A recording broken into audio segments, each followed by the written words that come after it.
Playoff P, Embiid, James Franklin could use one. Yep. And Grimace.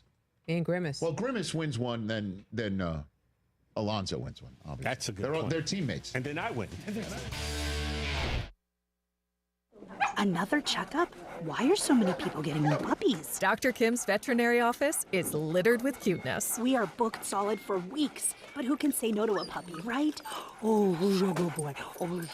She needs to find extra vet techs to get those pups some extra love. I need Indeed. Indeed you do. When you sponsor a job on Indeed, candidates can find it easier, so you can hire easier. Redeem your $75 credit at Indeed.com/credit. Terms and conditions apply. For the ones who get it done, Grainger offers high-quality supplies and solutions for every industry, as well as access to product specialists who have the knowledge and experience to answer your toughest questions.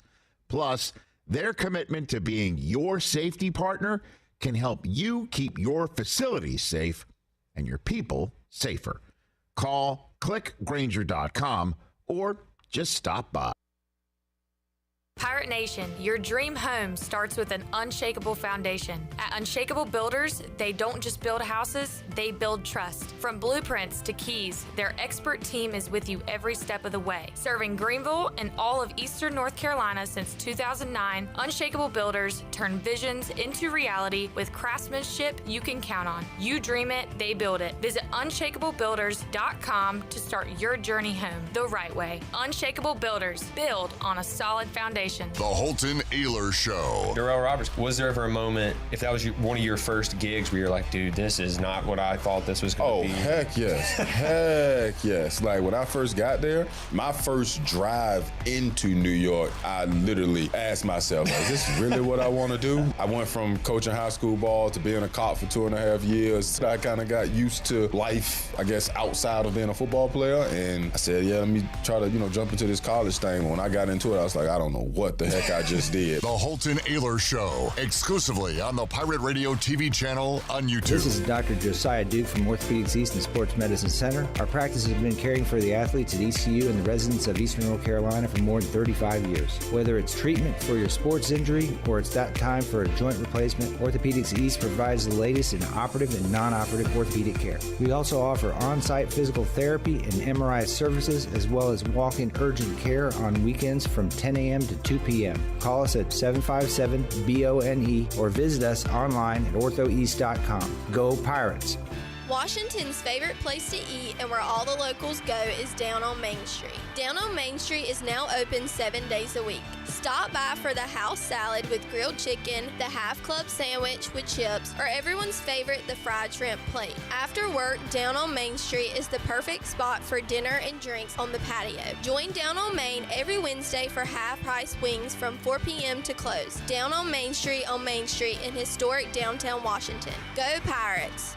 This is Holton Ahlers for my friends at Anson Belts, the belts that I wear. Go to ansonbelt.com to find micro-adjustable holeless belts with over 30-plus options of a 1/4 inch apart instead of your typical 5 holes 1 inch apart, always giving you the perfect fit every time. If your waist fluctuates, Anson Belt is great because you can always find the perfect fit any time of the year. ansonbelt.com, over 10,000 combinations to choose from, a belt for every occasion, and the official belt of the Holton Ahlers Show.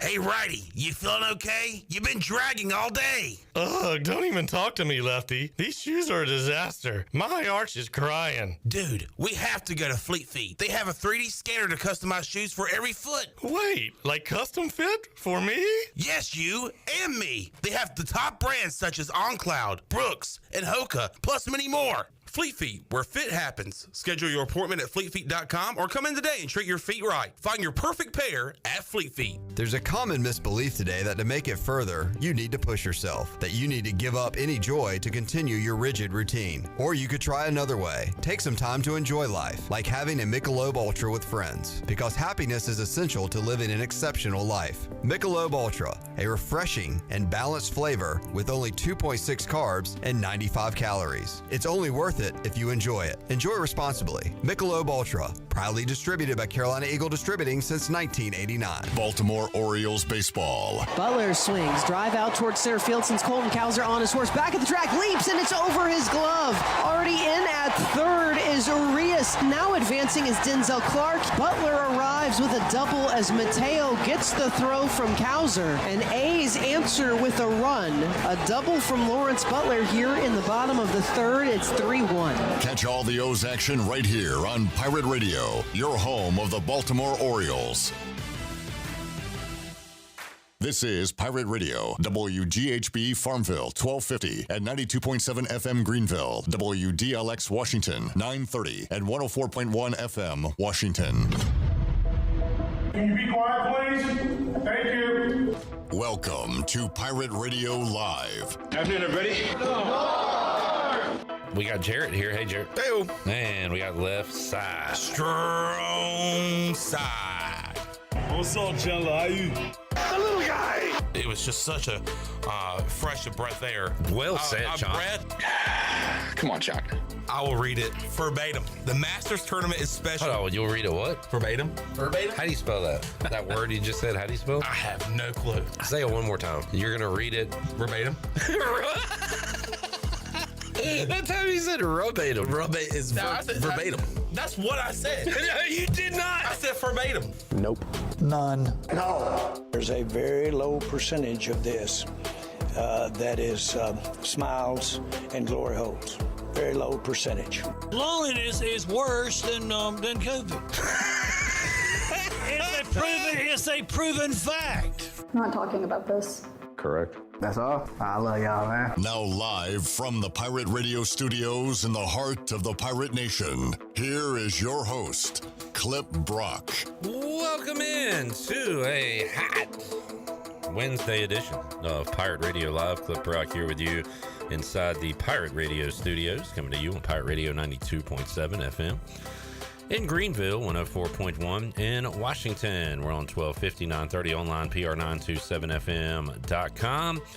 And you can find us on YouTube as we are live for the next 3 hours. It's a 3-hour tour, until 6 o'clock right here with you on Pirate Radio Live. And happy to have, once again, Wes Hines producing. It is Wes Week here at Pirate Radio, filling in for Shirley Rhodes. Also, J-Bone, Jared Watkins. We do need Wes to find Jared Watkins, also known as J-Bone. So, Jared, if you could find that for us, I'd appreciate it. But hey-o to you.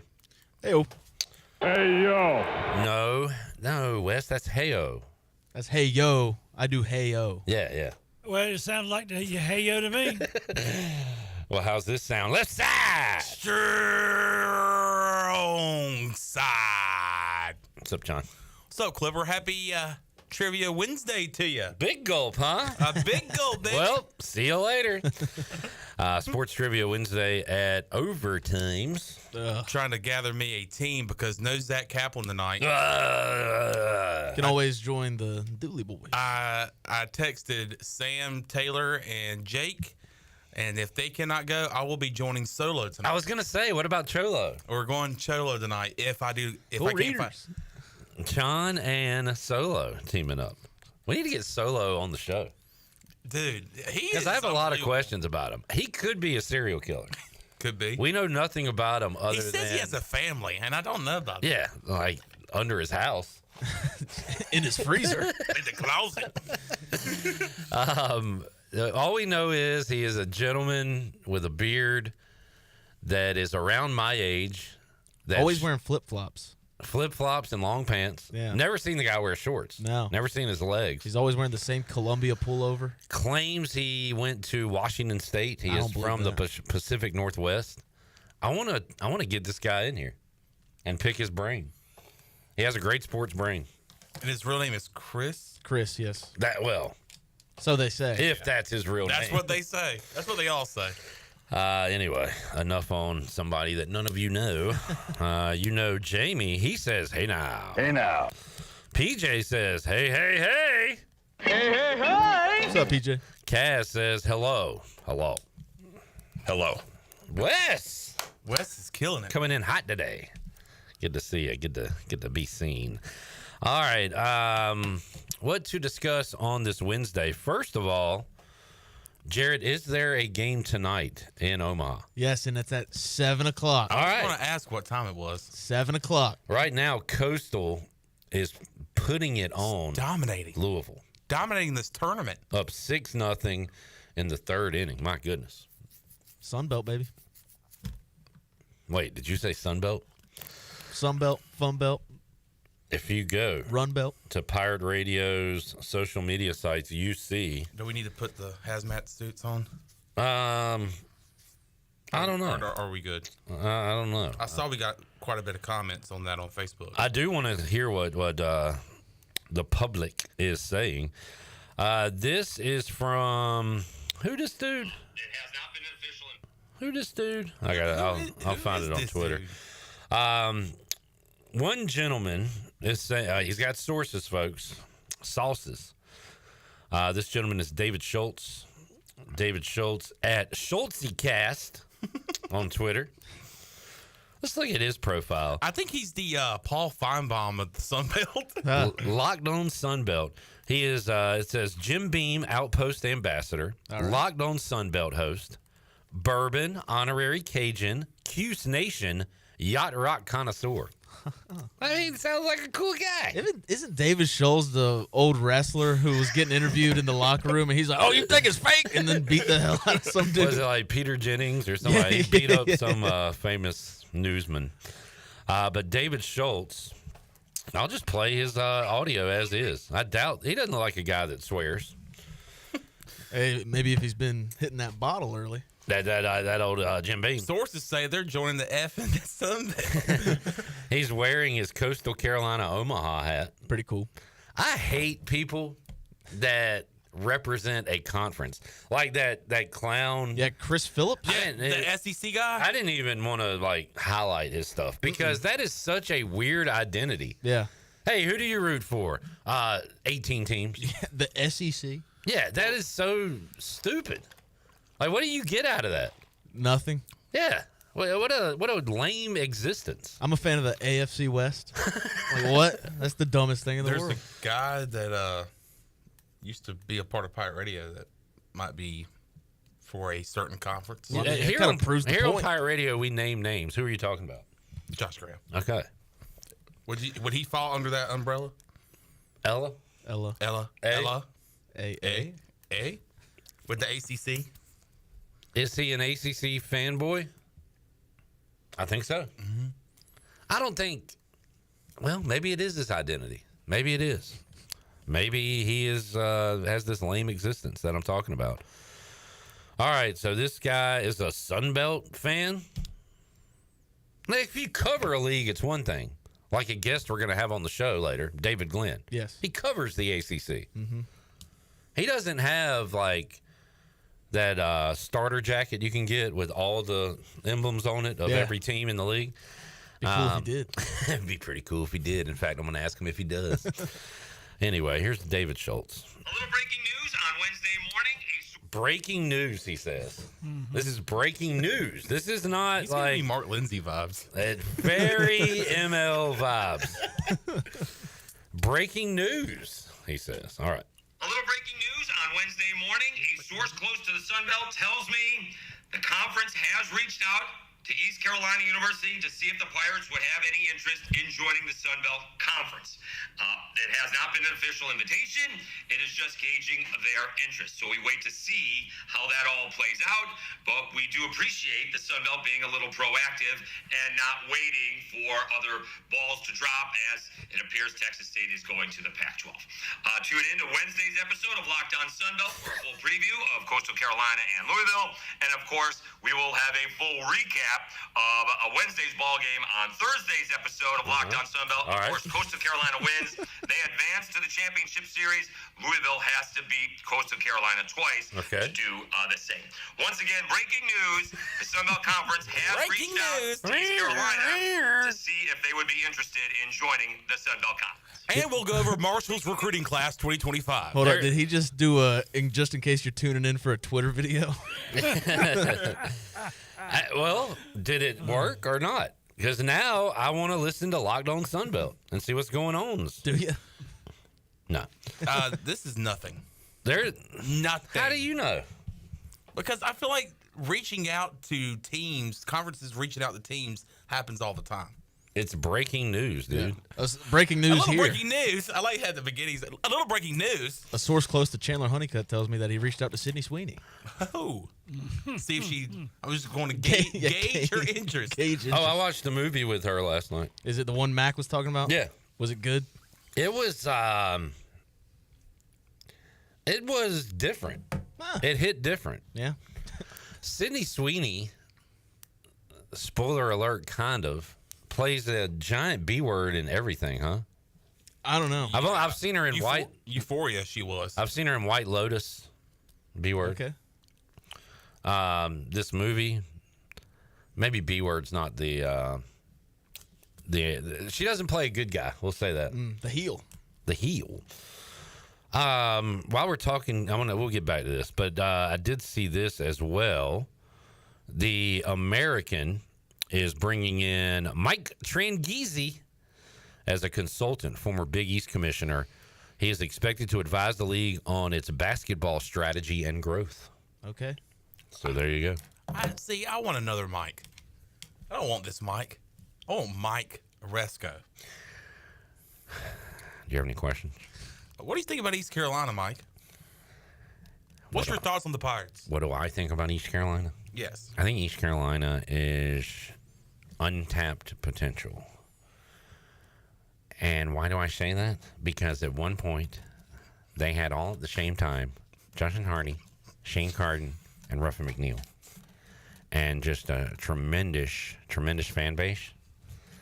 And I feel like if you could tap back into what they had 10 years ago in today's climate of college athletics, you could have them in the college football playoff within, let's say, 12 months. All right. Do you know anything about today's East Carolina's football program? I know everything about everything. I know that their quarterback reminds me a lot of Shane Carden.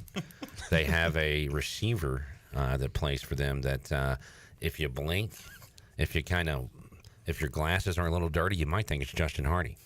And on the sidelines, leading the team right now, they have a guy, a defensive-minded guy, former defensive coordinator. And when I think of defensive coordinators turning into head coaches, I think of Ruffin McNeil. So for those reasons, I really think East Carolina has. Jerry says I sound like Johnny Carson. Well, Don Rickles. I think this season's going to have some weird, wild stuff going on on the football field. It's going to be wild. It's going to be weird and wild. Thanks for joining us, Mike. We miss you. Kiss my ass. Jamie says, can we ask Wes whether or not the last couple of minutes were funny or not? What do you think, Wes? Yes, they were absolutely hilarious. Especially right there. Can we get to Wes talking about Sunbelt? Will you relax? I like to build to a crescendo. I had to leave the room earlier because I had to tell Jarrett to shut up earlier because we had to hear Wes's thoughts on conference realignment and East Carolina joining the Sun Belt. Wes, you are totally against this, and it sounded like your main reason was geography, right? Well, I don't know where the Sun Belt is. It sounded like it would be in the desert. Yeah. So you said no, we're not going to the Sun Belt. Why would we go out there? My question was out where, and then I told you to stop talking. So yeah, where is the Sun Belt? I would think it would be like Arizona or somewhere. Okay, I can see that. A lot of desert sun. Mm-hmm. I hear the sun only shines there. Now, what does belt in Sun Belt mean? I know what a belt is.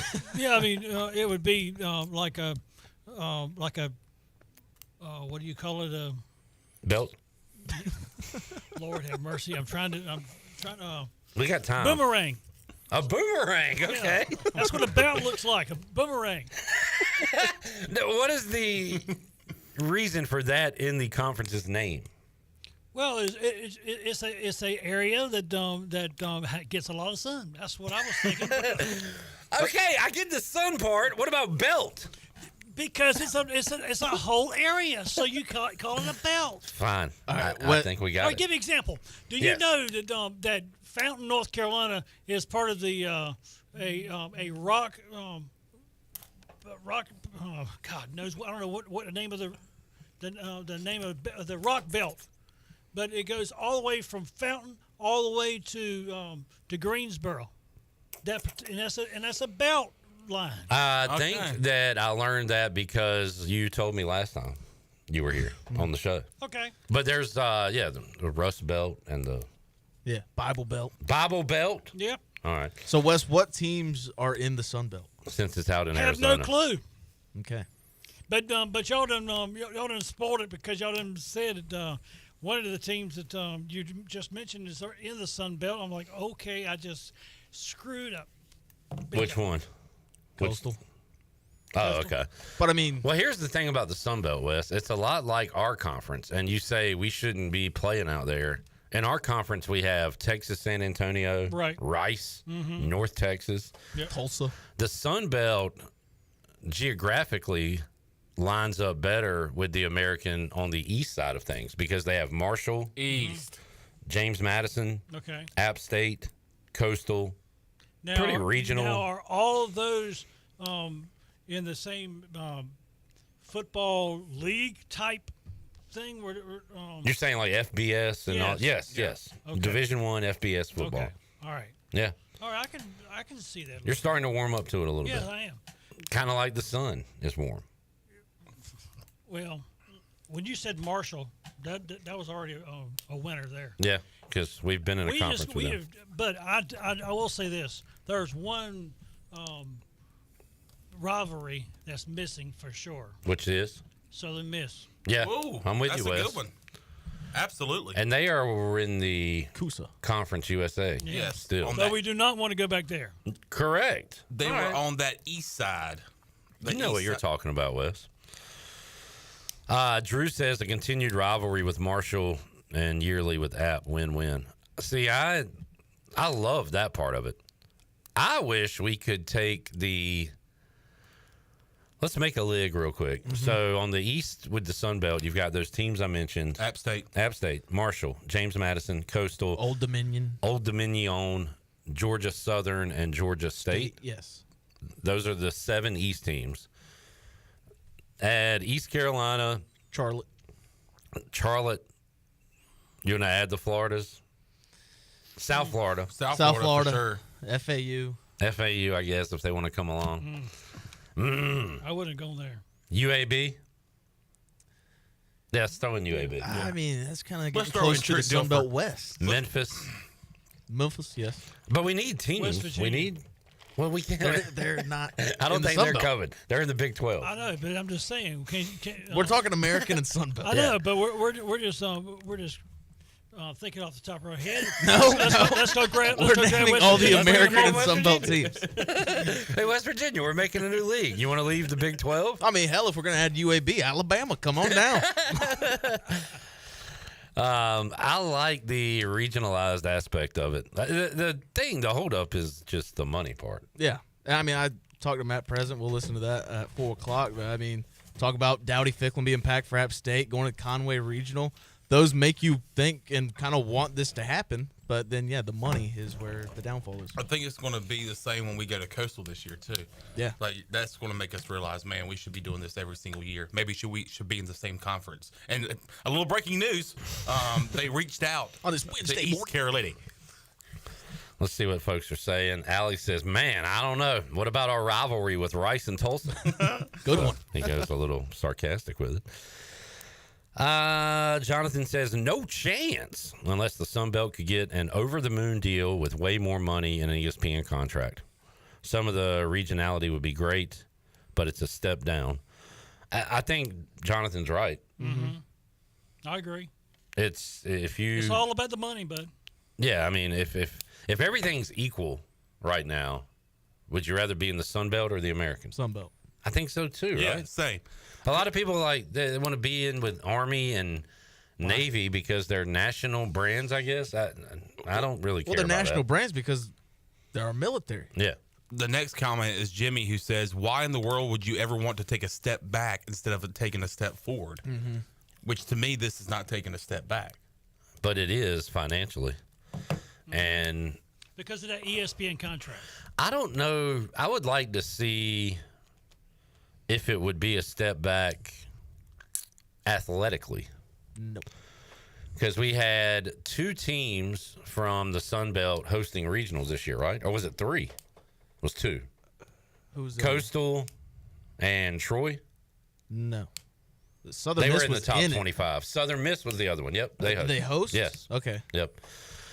Those were the 2. Like basketball, how many Sun Belt teams made the NCAA tournament? Did Troy?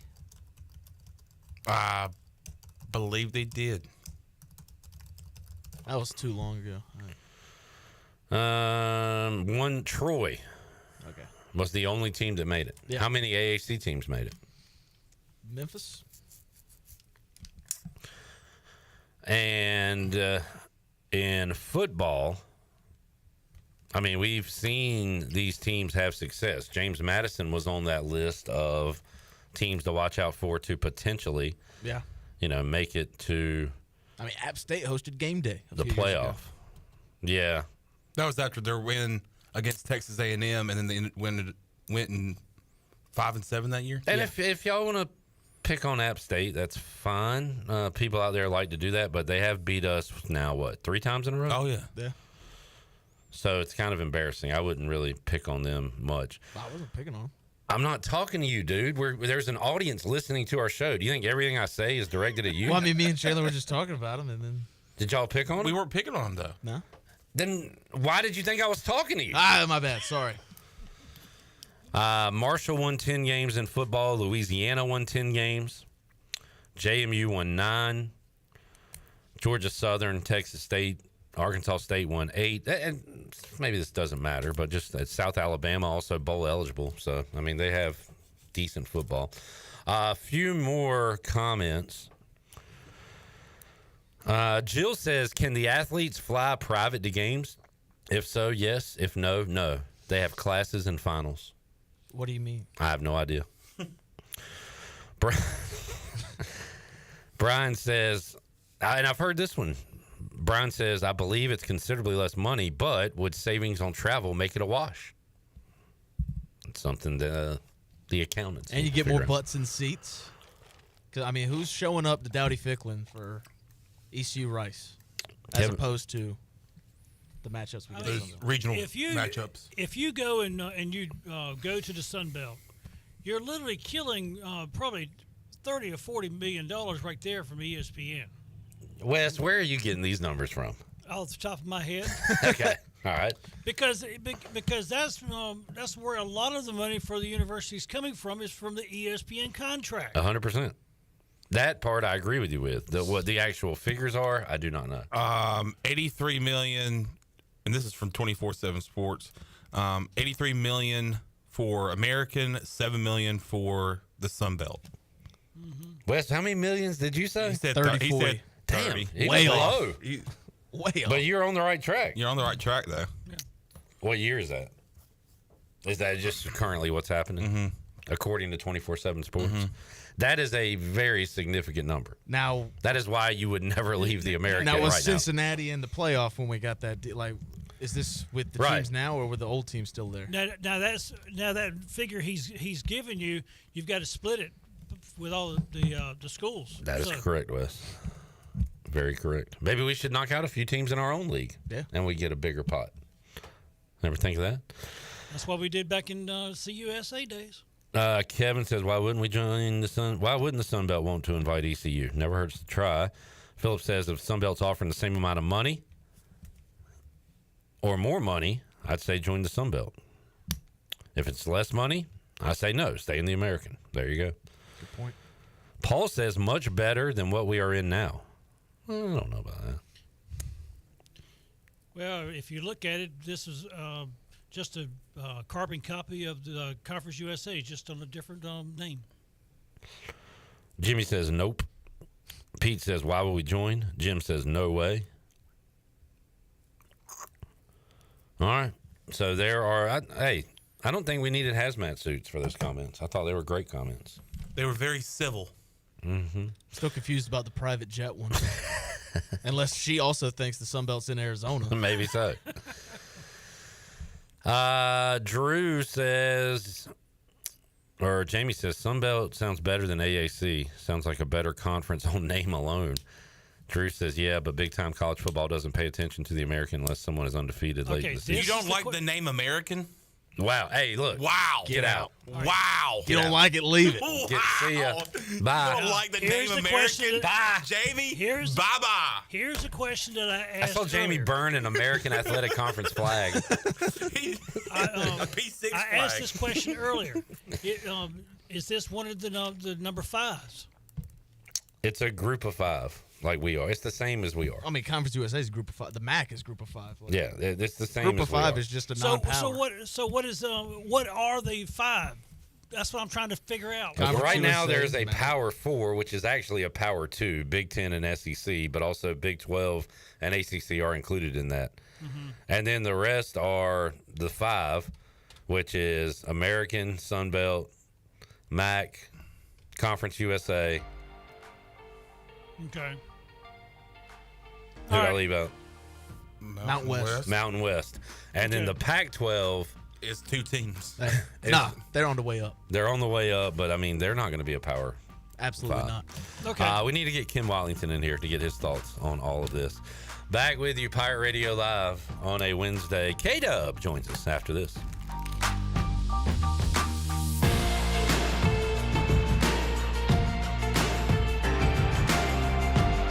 Greenville, Pitt County, and community neighbors, are you looking for a way to make a real impact in your community? Join us for Lunch and Learn with Building Hope Community Life Center, a powerful opportunity to discover how we're transforming lives through faith and education. Enjoy a delicious lunch, hear powerful stories, and learn how you, your business, or organization can be a part of something life-changing. Register today at buildinghopenc.org, because when we build hope together, we build stronger futures. At Langley Contracting, we're superior roofing specialists. Whether it's a new roof or repairing your old one, we've got you covered. And best of all, we handle your insurance claims. We are locally owned right here in Eastern Carolina. We are licensed and insured and have a 25-year roof warranty. We can handle your gutter installation too, so everything is seamless. Call or visit us online at 214roof.com for your free estimate today. Langley Contracting, your superior roofing specialist. I lived with back and neck pain for 10 years. I lived with pain for 10 years. I lived with left knee pain for about a year. I tried everything from pain medication to cortisone shots. I did not want to go under the knife. And then I found QC Kinetics. Their holistic treatments fixed my back and my neck. Their regenerative treatments fixed my knees. Their natural treatments helped heal my knee pain. Without surgery, drugs, or downtime.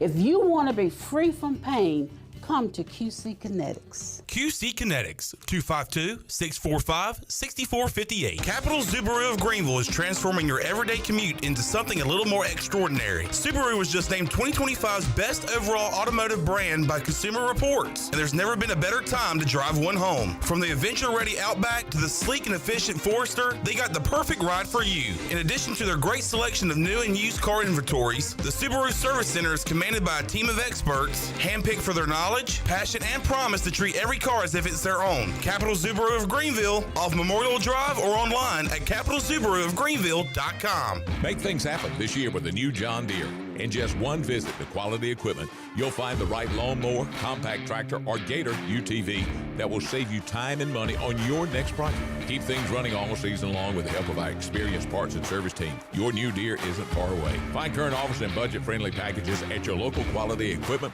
with 36 locations across North Carolina, South Carolina, and Virginia. Visit QualityEquip.com to get started. That's QualityEquip.com.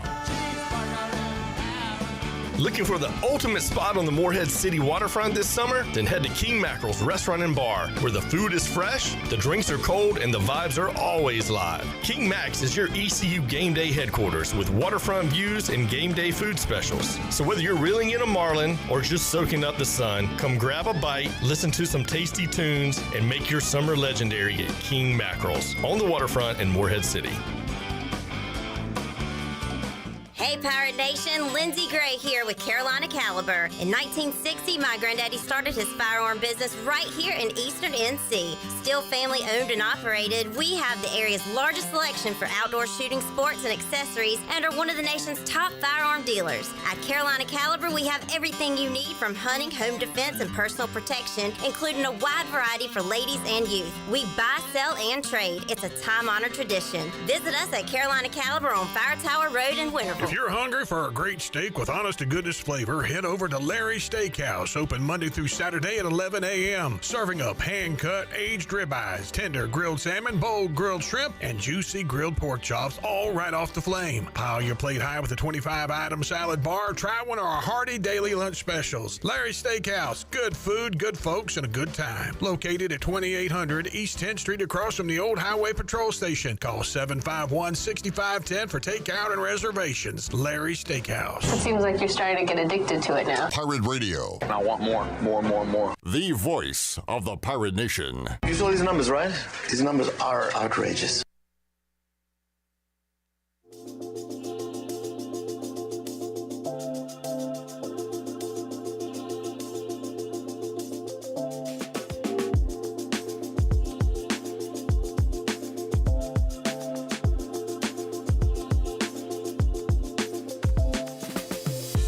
You're listening to Hour 1 of Pirate Radio Live. Now, back to the show. Welcome back. Is your office printer on the fritz? Don't wait days for repair. Contact the professionals at CopyPro, where they promise fast 3-hour service on all your office printing devices. Contact Walker Allen Volova today for a free office printing analysis to help you cut cost and boost efficiency. For reliable, fast service, call CopyPro today at 756-3175. Also, the Buccaneer Music Hall is your beacon of music in the land of pirates. Kick off your week with us on Mondays. Test your knowledge with sports trivia with our very own Clip Brock. Tuesdays and Wednesdays, enjoy acoustic nights featuring local talent. Thursdays, it's all about fun with Singo and karaoke. Weekends, you can get your groove on with the best live music every Saturday and Sunday. We'll see you at the Buck, where the music never stops. Now let's head back into PRL. Here's Clip. All right, back with you, Pirate Radio Live, Full House with Wes Hines, Jared Watkins, the Chan Man, and we welcome on Ken Watlington, WNCT at Channel 9 News. Hello, Ken. Hello. By the way, Chad is in the chat, says bang, bang, chat gang. Bang, bang. There you go, Wes. Jamie says, I said AAC. But then he said saying the full name is too long, so it still sounds like you're anti-American. I mean, if you hate the AAC, you hate the American Athletic Conference. Yes. I do agree. I hate AAC because if you type that in, you get a lot of, and maybe not now, but before it was, did you mean ACC? And it would just start showing ACC stuff. So AAC is not good branding. It's still like that on Google for me. Yeah. Not good branding there. Ken, how are we? I'm not too bad. Wearing his UNCW. Yeah, go shirt. Hawks. A member of the Sun Belt Conference. In beach volleyball. Is that true? It is true, yeah. How's so we don't have a beach volleyball program. Maybe we get one of those if we okay. Because that's what we need, more sports. Exactly. To divvy up all that monies. They can play at North Campus. Yeah. Got the court ready to go. Ken, what do you think about ECU to the Sun Belt? Culturally, geographically, makes sense. I mean, App State, Southern Miss. Wes was talking about the rivalry with Southern Miss kind of not being there like it was back in the Conference USA days. That would be back. You got Coastal. Wait, are they in the Sun Belt? Is Southern Miss in the Sun Belt? Yeah. Oh, okay. Did we just leave them out? You just talked about them hosting a regional. Yep, you did. Oh, dang. See, you originally said they were in We're not USA, in. Yeah. but they are. Man, you didn't know that till he said it. So. No, that's on me. I think it made Marshall, Coastal, James Madison, Old Dominion, everything just is close. Well, now that we know for sure Southern Miss is in, West, are you in? I mean, West is all in. No games in Arizona. Hallelujah. The furthest north would be Harrisonburg, Virginia. Wow. Well, maybe Morgantown. Not Morgantown, I'm sorry. Oh, yeah, West put West Virginia in. Where's Marshall? I forget. Huntington. Yes, I knew that. God, I'm sorry. I'm better than that. So right now, most north for us would be Temple? Army. Army. Jeez. That's in New York. Most south would be wherever Denton or San Antonio, I guess. Or the Florida Boca. Oh, yeah. That's going even further. Got to look at the map, see the latitude and longitude. Very, very true. All right. But yeah, money-wise, you guys talk about the money. Right now, it doesn't make sense to do it. Yeah. Now, when things shuffle, which things are going to shuffle because conference realignment seems to be never-ending. If Memphis bolts or It's like a volcano. UTSA bolts. Just when you think it's dormant, boom. Exactly. And then, but at the same time, does ECU kind of stand pat?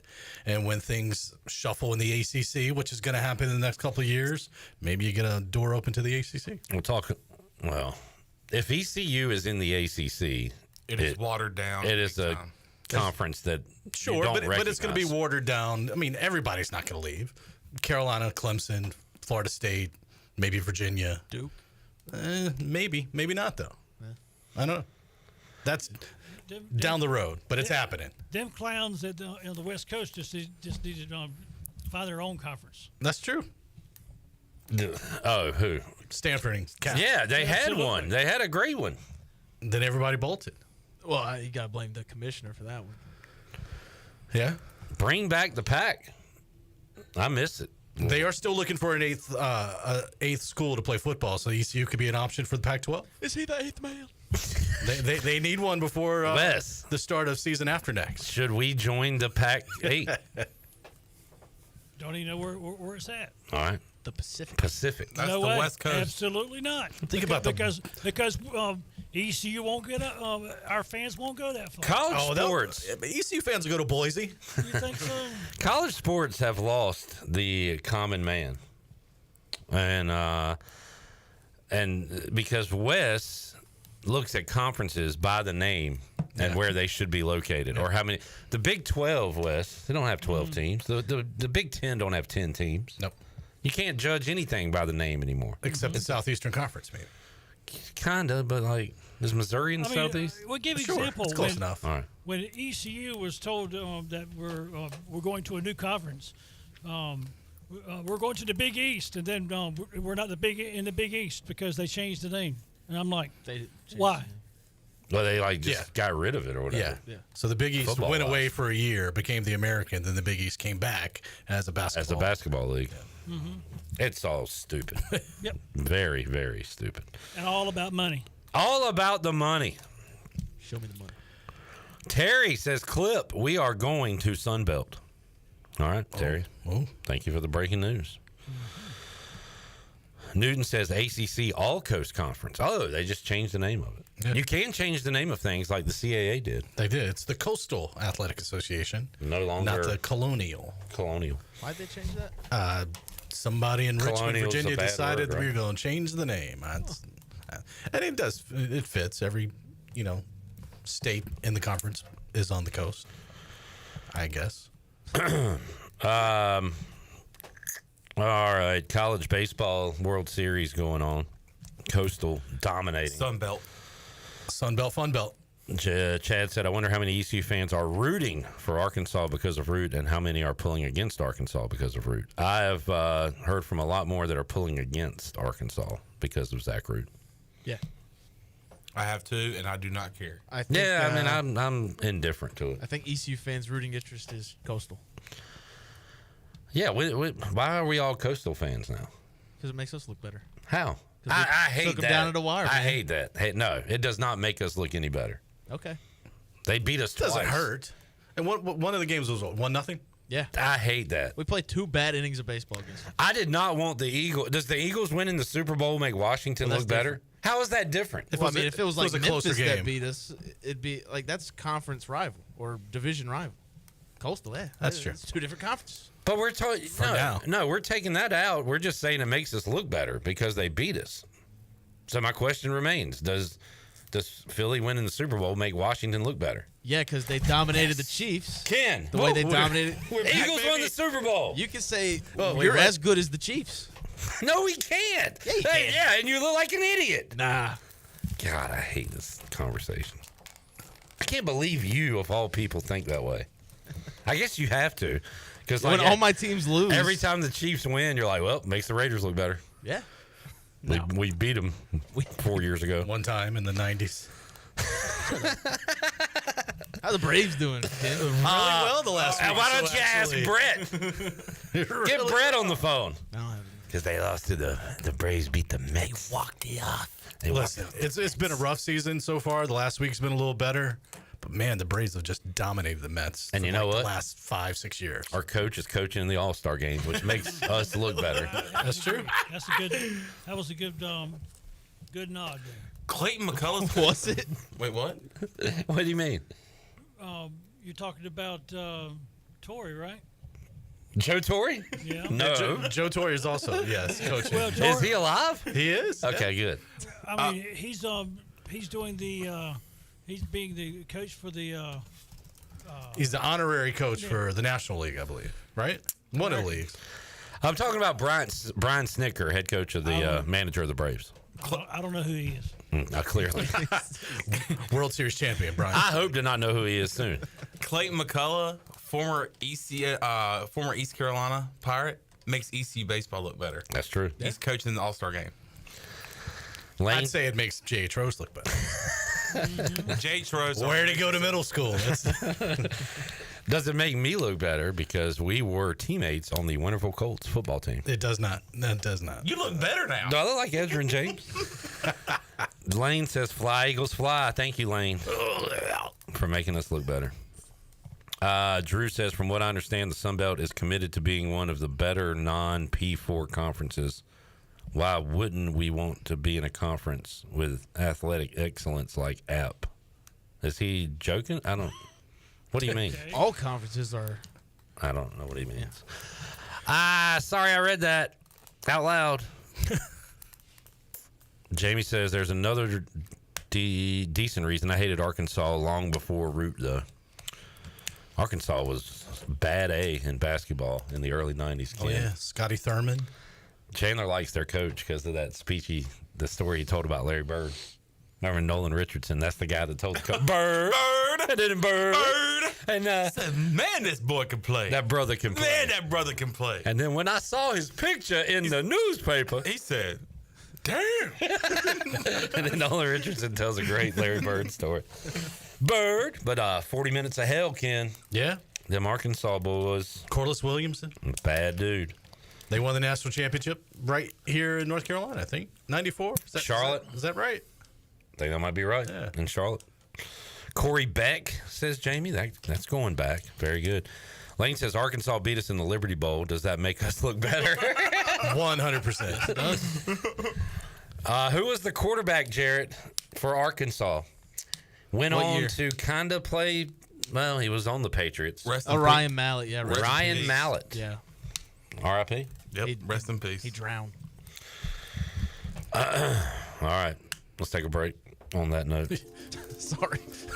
If we bring up somebody that passed away, we got to take a break. Moment of silence. Yeah, we got to mourn Ryan Mallett, who had a terrible game that day thanks to the East Carolina defense. Led by Coach Greg Hudson. Greg Hutter. Planning to talk to Coach Hud Thursday. We got a good lineup the next couple of days. How about former East Carolina goalie going to go play professional soccer? Maeve English will join us. Making us look better. Making D.H. Conley look better. There you go. Conley Viking. Also, Ethan Norby going to join us on the program. Set for, because it keeps moving, Thursday at 5 o'clock. Riley Johnson moving to next week, as Ethan and Riley have been moving parts around. Also, planning on Cornell Powell joining us next week. Awesome. UFL champion and 5-time champ. Never forgets where he came from. He's got some camp coming up here in Greenville, so we'll talk about that. More to go with K-Dub, Ken Watlington, when we return at Pirate Radio Live on a Wednesday. Back with you after this.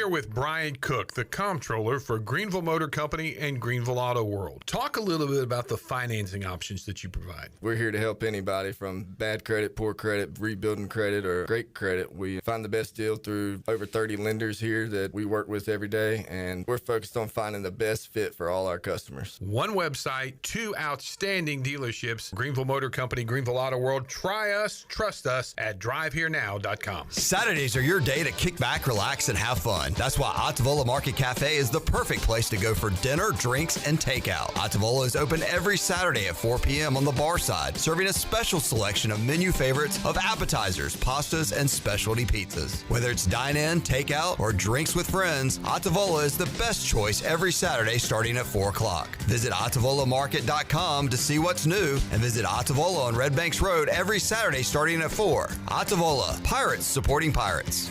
This is proud ECU alumni David Price of David Price Construction. As a leading general contracting firm, we specialize in commercial construction and renovation. Whether it's updating your office space, renovating your restaurant, or building a new retail store, our team at David Price Construction is ready to assist. We are committed to delivering quality, value, and customer satisfaction across all of our projects. So give us a call at 919-820-3612 or find us online at davidpriceconstruction.com. Go Pirates. Is your office printer on the fritz? Don't wait days for a repair. This is Walker Allen Volova with CopyPro, where we promise fast 3-hour service on all of your copy equipment. No need to press 1 for English for an overseas service line. All of our calls are answered right here in Greenville. Plus, we offer a free office printing analysis to help you cut cost and boost efficiency. We'll show you exactly how to save money on ink, toner, and energy. For reliable, fast service, call CopyPro today at 1-800-682-6558 and see how we can help your office run more efficiently. CopyPro, fast service, smarter printing, bringing more value to your business. Looking for the perfect summer hangout? Swing by Fish Street Hardware Restaurant and Tap Room for our Midday Munchies lunch menu, just $10.25 Tuesday through Friday, 11 to 3. We've got 46 cold draft beers, a killer Sunday brunch from 9 to 12:30, and our regular menu every Sunday, noon to 7. Your new Sunday Fun Day destination. Enjoy live music every Friday and Saturday, 7 to 10 p.m., and follow us on social media for more events. Check out the Repair Shop game room with pool tables, darts, and more, or kick back on our dog-friendly patio with the best staff in town. We're serving up good vibes at Fish Street Hardware Restaurant and Tap Room all summer long, where good times are always on tap. It may be hot outside, but in Russell's, the clothing is light, bright, and beautiful. Hi, I'm Rhonda with Russell's, and we have a great inventory of cool, lightweight, colorful apparel for all your summer needs. Lots of dresses, skirts, tops, and tees for the ladies. And for the men, it's shorts, polos, swimwear, and t-shirts just for starters. Feel good and look even better when you shop for summer apparel at Russell's in downtown Washington, where it's all about you, our pirate friends and customers. I'm Donald Stocks, owner of PIP Marketing Signs Print. We are your one-stop shop for just about anything printed. If we're not your go-to printer, please give us a call at 355-1636. We have over 80 5-star Google reviews and want you to be our next more than satisfied and well-pleased customer. Check us out at growitpip.com or stop in to see us at 3185 Mosley Drive in Greenville. PIP, where business goes to grow. The icy treat that can't be beat is Sparky Snowballs. From big kids to little kids, Sparky Snowballs has been making smiles happen for over 20 years. If you're not in the mood to chill out with a snowball, Sparky's funnel cakes and fried Oreos are a perfect Sparky-licious treat every time. Are you having an event, party, or fundraiser? Call Sparky's to come on site. Remember to follow Sparky's on Facebook or visit SparkySnowballs.com to see where they'll be next. Pirate Radio. Life's good, and why wouldn't it be? Drink up, me hearty yo-ho. I'm a pirate after all.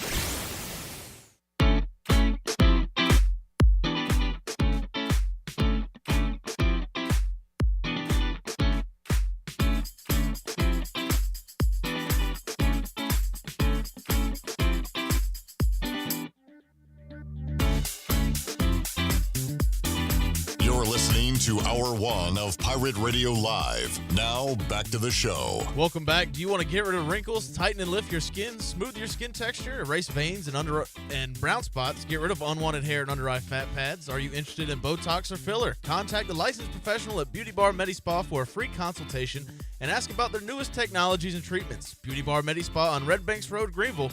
Enjoy your visit. Love your transformation. Also, good news, business travelers. PGV and American Airlines has added a new early morning flight available now. Book today, AA.com, and be on time for that connection in Charlotte. PGV, where the Pirates fly. Now let's head back into PRL. Here's Clip. Folks, we have an update. The old Schultze cast is dropping updates like hot biscuits at Golden Corral, Wes. Chandler, you going to play it or watch baseball, or what are you going to do? Sorry, I didn't know I was supposed to play it. Now, you had it on your phone going during the break. Can't find it now. No, I know. All right, so I got a little breaking news here. This is the gentleman that's all over the sun. He's all over the Sunbelt coverage. What do you... almost did called 911. Emergency. East Carolina's going to the Sunbelt. Yeah, 911 operator. A little breaking news here. Ken, why don't you play live videos from your phone on the WNCT Channel 9 News? I will at 5. News segment. Ken plays stuff off his phone. All right, what do we got there, Schultze? We have some breaking updated news. East Carolina has replied, and for now they're going to take a wait-and-see approach, basically meaning they're going to wait and see what Memphis does, as perhaps the AAC could fall apart, depending on what Memphis does. In terms of the Sun Belt, Louisiana Tech has interest. We're not sure if the Sun Belt has interest in them. Middle Tennessee and Western Kentucky has been discussed. The Sun Belt isn't sure if they are going to be approached. So the update is East Carolina has replied. They're going to take their time. Louisiana Tech is interested. Not sure the Sun Belt is interested in them. Middle Tennessee and Western Kentucky have been discussed, but not sure if they are going to be approached. Meanwhile, Coastal Carolina put... So I have a question for David. East Carolina's going to take a wait-and-see approach. What does that mean? Because he said that means they're just going to wait and see. You know, I went from making fun of this guy to now trying to get him on Pirate Radio Live. I mean, that's a good idea. Because I just want to hear the up-to-the-date breaking news. The Sun Belt. And just for your listeners that are just now tuning in. By the way, catch us coming up tomorrow as we recap Coastal Carolina. Coastal, by the way, up 6-0 on Louisville in the 5th inning, and the Cards trying to get their first run on the board, runner on third, 2 outs. On the Buccaneer Music Hall scoreboard, presented by The Buck. The Buck. Ken, you hate the teams that you love. The Washington Commanders finally gave us something to be proud of and root for. And now they're going to take that all away and screw around with Terry McLaurin. Oh, 100%. I mean, I don't think there's nothing to this. I'm going to say everything's going to be fine, but... You don't think there's nothing to this, so there's something to it? No, I'm just speaking like an uneducated Southerner. Sometimes we use double negatives. Boy, you went to D.H. Conley. Well, you went to East Carolina. Pitt, man. I went to Pitt. They teach you that at Pitt. I went to an R1 research university. I do not think that I'm going to freak out about this. Okay. You're not hitting the panic button. No. I'm freaking out, man. No, it's fine. Not going to do what everybody thinks I'm going to do. And flip out, man. It's not the Bengals rookie situation where that dude just kind of left. And he's chilling. Where he says you're more interested in winning arguments than winning games. When a guy who just got there says that about the organization, good Lord. That's pretty strong. It's a good line, too. But I wanted to do a little football segment here because we have not talked NFL the last couple of days. Mm-hmm. Do we have any kind of news? I'm reluctant to read this. I just saw one that was on the ticker on ESPN. Jair Alexander. Oh, yeah. A Baltimore Raven. And the Raiders got a guy you wanted, right? Jermaine Pratt? Yeah. Yeah. We talked about him. I said both of them would be Raiders, but I'll take one of the two because normally it's nothing. Speaking of Raiders, former Raiders receiver Henry Ruggs III, on special release from prison, spoke at a Hope for Prisoners event in Las Vegas and apologized to the family of a woman he killed in a car crash nearly 4 years ago. Did he play one season? Mm-hmm. And then he went a full season, very good. Went a little bit of a season, very good, and then not so good. Then that happened. But yeah, that's. And he said he hopes to play for the Raiders when he gets out on parole next year. Oh, man. Which, by the way, I don't know how you can be sentenced to 40 years in prison and get out in 2 or 3. Yeah. But good behavior. Well, I guess we thought But Michael. what got him in there? Good behavior didn't get him in there. Bad decision, poor decision making. We probably never thought Michael Vick would play football again. And now he's the head coach of a college. Well, hold on. I mean, is that the same? No, but I guess Henry Ruggs did kill a dog in that accident.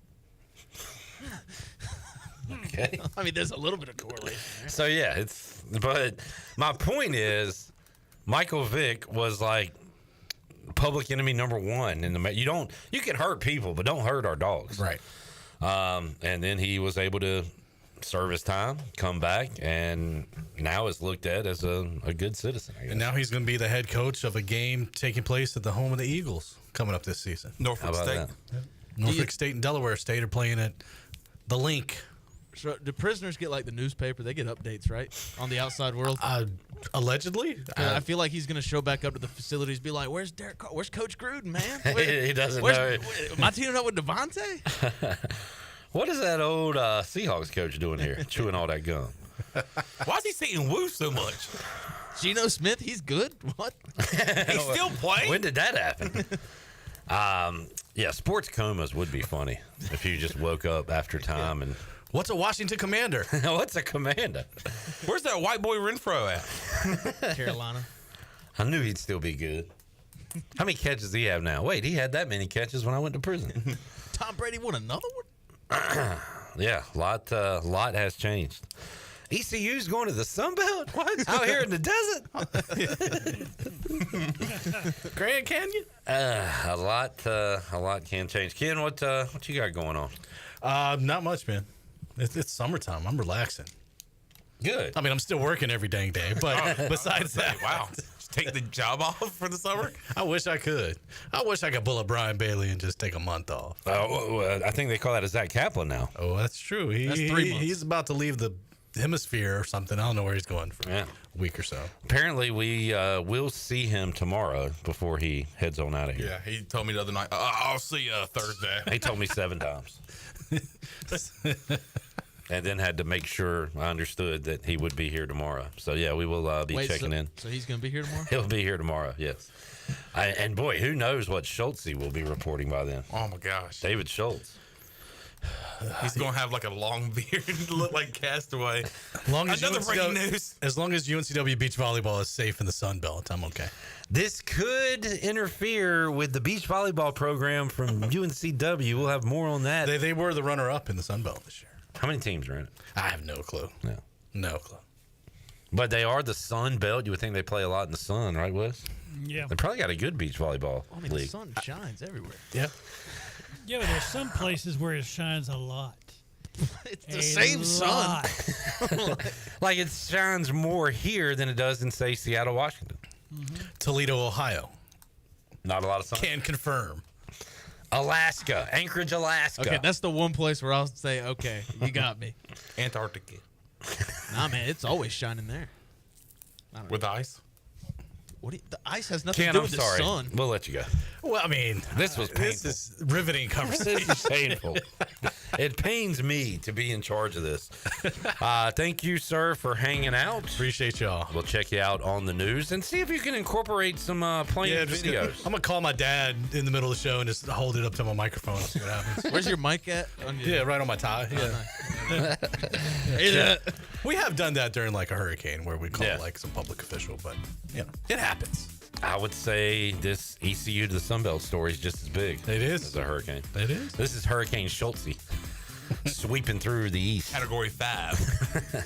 All right, back with you with Matt Present, voice of the App State Mountaineers. Jarrett talked to him earlier today about a lot of things. ECU, App State coming up these next 4 years. Home and home series in basketball. We talked about the revenue sharing. Talked about ECU to the Sun Belt potentially. A lot of things. We'll take a break. Hunter on YouTube says Kevin O'Sullivan can tell you where the sun doesn't shine. Oh, hey. Yeah. Well done. Back with you after this.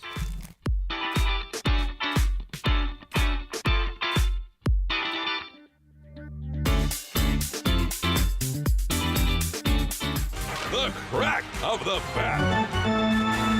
The roar of the crowd. Baseball is back in Kinston. Come cheer on your Down East Bird Dogs. Watch the Down East Bird Dogs play. the crack of the bat, the roar of the crowd. Baseball is back in Kinston. Come cheer on your Down East Bird Dogs. Watch the Down East Bird Dogs play. Stella Artois is a world-renowned Belgian beer with over 650 years of brewing heritage. Stella's rich, full flavor and smooth finish is perfect for making moments worth more. Stella's non-alcohol option, Stella 0.0, offers the same iconic taste without the alcohol, ideal for those looking to enjoy Stella anytime. Stella, whether celebrating big or small, Stella is the perfect choice for elevating the everyday. Proudly distributed by Carolina Eagle Distributing since 1989. You know, texting while driving is dangerous. That's not new information. Yet most people admit to doing it anyway. Drivers are 23 times more likely to be involved in a car accident while texting. Know the facts and wait to text. The danger is real and it applies to you. Auto Owners Insurance, the no problem people. Information provided by Virginia Tech Transportation Institute. This is Brian Smith with Town Insurance in Greenville. Call me today at 756-8300. Go Pirates! North Carolina State Parks invites you to enjoy camping your way. With the weather changing, booking your own cabin is the perfect solution for your camping getaway. Reserve campsites or cabins today at Jones Lake, Goose Creek, and Cliffs of the Neuse. Whether you enjoy traditional camping or air-conditioned cabins that can be rented with Wi-Fi, your next adventure can include hiking, beautiful scenery, and sunsets by the campfire. For information on booking a cabin, visit ncparks.gov.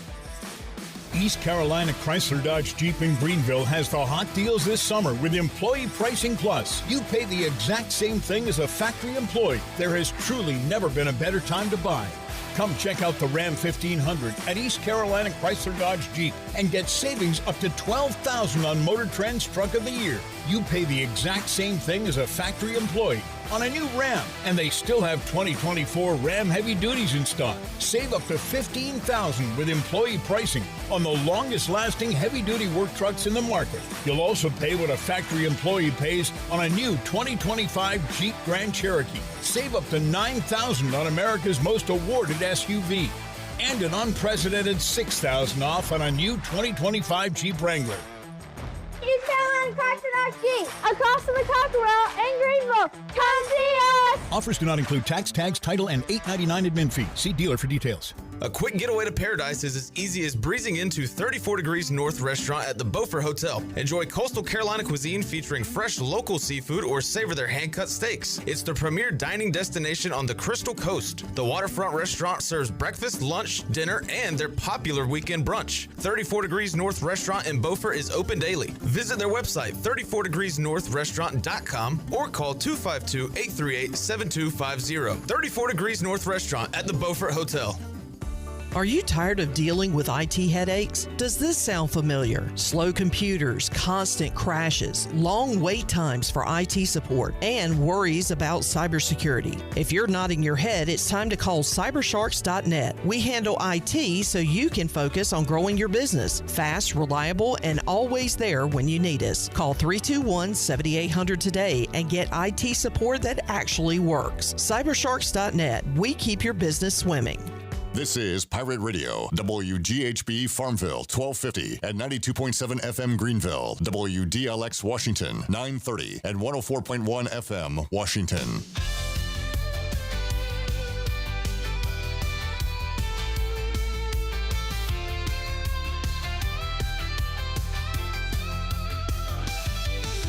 You're listening to Hour 2 of Pirate Radio Live. Do you need custom t-shirts, apparel, or promotional items for your business, organization, or event? Keep it local. Print it local with University Sportswear. Contact them today at universitysportswearenc.com. Now, back to the show. Hour 2, Pirate Radio Live. We got Holton Ahlers coming up. Got David Glenn joining us on the program to talk House settlement, College World Series. Maybe a little NC State opponent preview.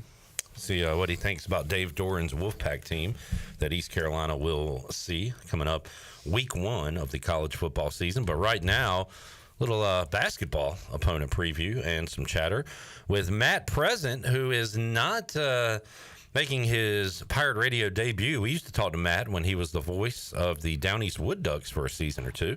Now over at Appalachian State, and Jared Watkins caught up with him earlier today. Here is that chat.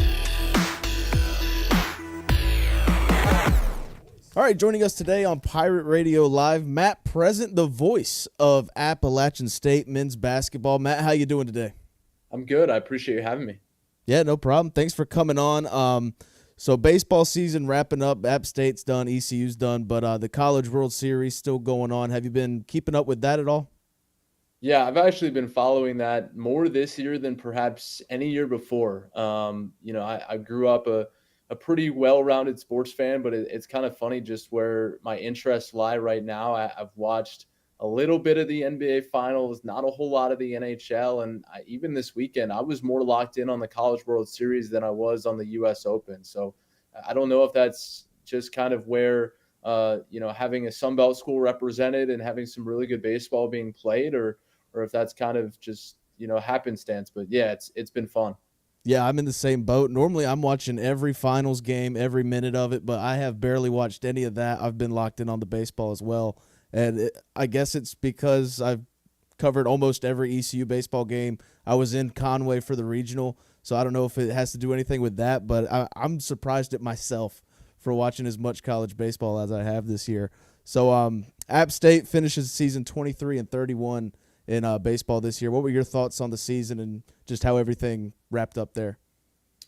Yeah, I mean, it was certainly a disappointing finish to the year. The team started off conference play well. I think 7-4 through their first 11 conference games, and they were a game out of first place. And certainly the early season conference schedule was a bit more favorable than the schedule down the stretch. But, just a combination of some injuries, some poor play, and just kind of the ball not bouncing App State's way down the stretch led to a disappointing finish to the year. But I think at the same time, you look back at the recent history, and App State entering the 2025 season was coming off back-to-back 30-win seasons for the first time since 2012, 2013.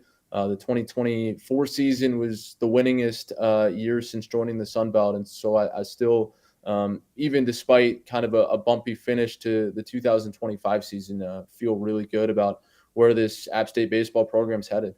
Yeah, and in the world of NIL and the transfer portal, it's hard to really just get a feel for how things are going to be in the future. ECU's lost 15, but 15 have announced they're returning. How's things been for App State with the portal so far? Yeah, it's I think probably a little less active than maybe the numbers that you're throwing out for ECU. There were a couple notable departures in Tyler Lichtenberger, who is the Sun Belt Freshman of the Year, and then Tyler Figueroa, who was also an all-conference selection. So certainly some disappointing losses, but at the same time, App State has had tremendous success in the transfer portal in baseball. I think particularly in baseball compared to any other sport, I think App State has had a ton of really notable players come through the last few years. If you look back, Austin St. Laurent from ECU, a guy that was drafted last year by the Seattle Mariners. Banks Tolley comes from Ole Miss, where he was, kind of a fourth or a fifth outfielder, and he's an All-American selection last year. Xander Hamilton comes over from Virginia Tech, and he gets drafted. CJ Boyd from ECU, the program's all-time leading home run hitter. And so I think, even despite losing a couple of key pieces in the 2025 season, this staff has shown a really good track record in their ability to attract talent through the portal. And you mentioned the staff there. Heath Blackman, former ECU Director of Player Development, now the pitching coach for App State. Have you read up on that, heard about that at all? What are your thoughts? Yeah, so I haven't gotten a chance to meet Heath yet, but I'll tell you what, in addition to my duties as play-by-play voice for App State, I'm also part of our strategic communications team. So I had a hand in the announcement of Heath Blackman, and, kind of going through that process and researching him and getting in touch with people who know him and who he's worked with. Like, there was an overwhelming sense of belief in him and an overwhelming sense of just what an incredible guy he is. And I think sometimes, if if you ask someone pointedly, like, hey, is this guy a good guy to work with or a good guy to be around? Like, people are more inclined to say yes. People are more inclined to, say positive things. But when you have people just going out of their way to praise someone effusively for the kind of person they are, just in an unsolicited way, I think it really speaks highly of him. And, hopefully that's a sign of good things to come for App State on the pitching front. Yeah, did a great job with pitchers at ECU, helping out Austin Knight there. Heard nothing but great things about him from players, coaches, and other people involved with ECU baseball. So get a good guy at least in the building. That's a plus. But transitioning to, well, I guess this would really just cover everything. The House versus NCAA settlement. It's confusing, but it's not that confusing. I mean, $20.5 million to each school to spread across the sports they want to. Just what were your initial thoughts when you read about it? Yeah, I mean, I think I'm someone who is generally interested in, kind of the intersectionality of sports with the law and society and all those sorts of things. So, dating back to, high school or college, the issue of if players could be paid and how they could be paid. I mean, I think I had a college class where I wrote a paper on, I guess, what ended up becoming NIL, but was not, termed that, a decade ago or so when I wrote it. So it's been something that I've followed fairly closely for a long time. I guess my takeaway is I'm glad that the NCAA is trying to be proactive and trying to put more guardrails and more of defined structure in place. I think that's something that has really been lacking the last few years. I think just about anyone who works in college athletics, whether it's on the staff side or the coaching side, would tell you that the most challenging part of this industry right now is just a lack of clear rules and parameters. So I think the good news is that the NCAA and Charlie Baker have done a really good job of trying to put that structure and those rules in place. But in the same token, I think that as much as the efforts are well-intentioned, there's still going to be a number of legal challenges and practical challenges when it comes to how this comes to fruition. And so it'll still be very interesting to see how it plays out and see how that changes things moving forward. Yeah, I'm just interested to see how it affects the mid-majors. Like, will it help ECU, App State compete on a national level in some sports, or is it just going to be the rich get richer? What do you think? Yeah, I think it's a little bit of both. I think in terms of, you think of, let's take baseball as an example. The roster limits are going from, somewhere in the 40s to 34. And so if you think about every single high major team that now has to cut 6 players from their roster, well, now the talent pool for an ECU or an App State or any other school at the mid-major level, and I think there's an argument to be made that the Sun Belt is a high major conference and that the American is a high major conference. But regardless, the talent pool for those schools, the access to that talent, has an opportunity to grow. But in the same token, the ability for the group of 4 schools to be able to fully fund every single scholarship available to them within that limit is going to be different than the ability of some other schools who don't have the same financial resources. So I think in some ways it will help, the schools outside of the Power 4, but in other ways, the ability to use those scholarship and other financial resources to attract the very best talent. I think the pendulum continues to swing in the way of the haves as opposed to the have-nots. Yeah, I completely agree with you there. Matt Present joining us, voice of App State men's basketball. It was recently announced, I think last week, 2 weeks ago, ECU and App State are going to do a 4-year home-and-home series. I'm a big fan of that. Whenever we can get these regional rivalries in Minges or on the road is always a plus for East Carolina fans and just the athletes themselves because, I mean, y'all play a lot of West teams. I know ECU got to get on a plane, go to UTSA, go to Rice, just go so far for no reason. But what were your thoughts on the home-and-home series?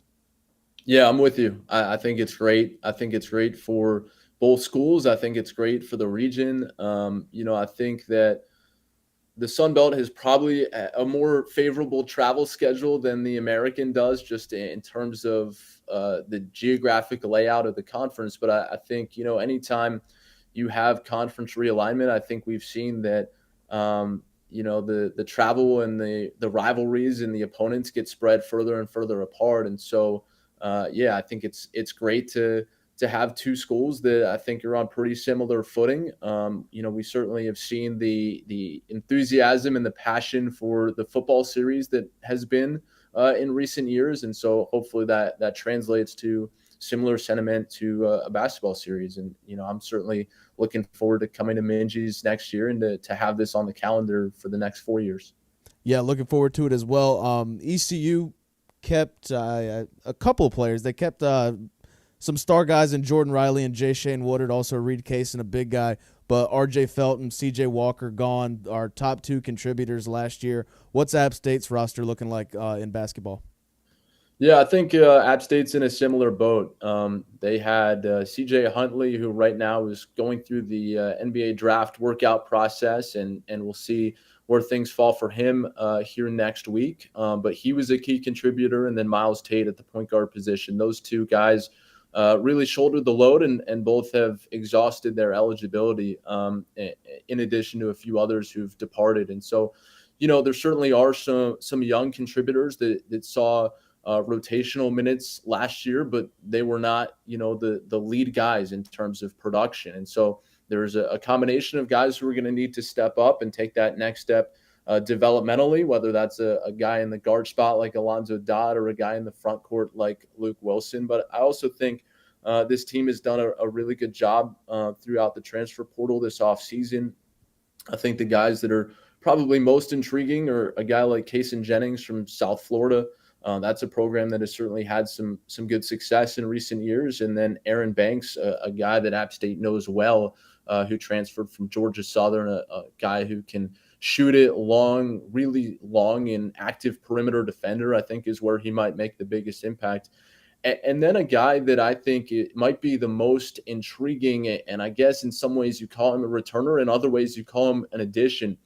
Andrew Njak is a player who joined the team before last year from Switzerland, ended up getting hurt before the season, so he used a red shirt. There was conversation that he might use a developmental red shirt regardless, but watching him come back from injury, even in a season where he didn't play, but continued to work out with the team the tail half of the season once he was starting to get his mobility back and return to full health. And he's a guy that can, I think he's a traditional kind of European big, a guy who can step out and shoot it, a guy who's very technically sound. And I think he's a guy this coaching staff is really high on. And so to have a guy who was around the program last year but didn't play but has his skill set, I think is really exciting. What do you think the outlook is for App State basketball this year? How far do you think they can go? It's funny. I'd love to give you an educated prediction. I say this without intending to cop out, but I have no idea.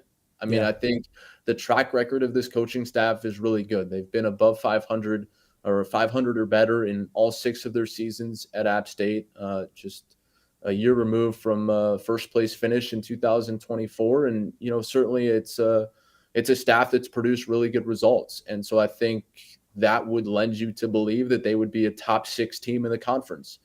In the same token, I would also be an advocate that preseason predictions and polling in the transfer portal era, especially for a sport like basketball, where there seems to be, a majority of guys turning over, or at least, half the guys turning over, and you have, just a couple guys that can be so impactful in that sport.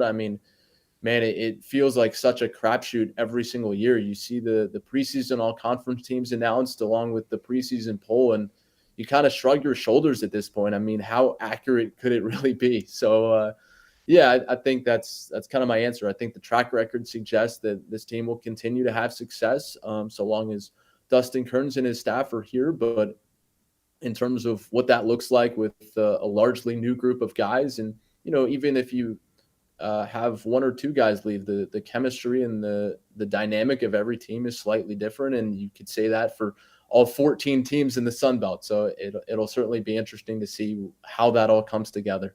Yeah, ECU and App State kind of in the same boat with basketball. I mean, just in modern college athletics, you really just got to see what's on the field, court, baseball field. I mean, whatever it is.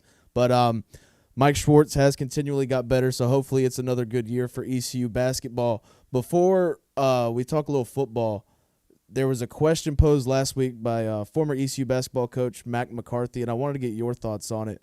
What has impacted your view of college athletics the most? NIL, transfer portal, or conference realignment?